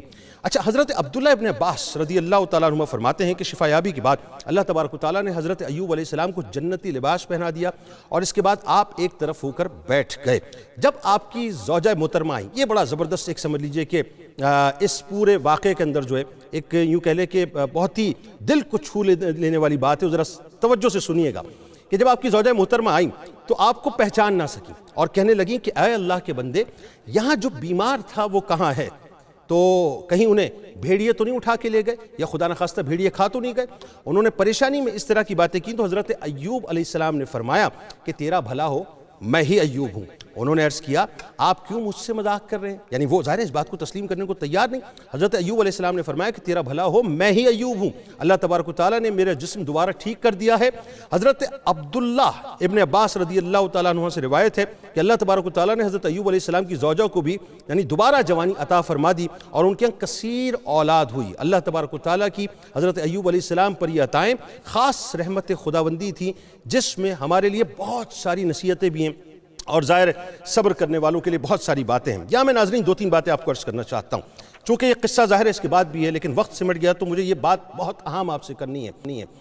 ہمارے اوپر جتنی بھی آزمائشیں آتی ہیں نا، یاد رکھیے گا اللہ تعالیٰ بندوں سے اتنا پیار کرتا ہے جس کا ہم تصور بھی نہیں کر سکتے۔ مثال دینے کو ہے نا کہ 70 ماؤں سے زیادہ، میرا ماننا یہ صاحب وہ تو مطلب معاملہ ہی کچھ اور ہے، یعنی لامحدود معاملہ ہے۔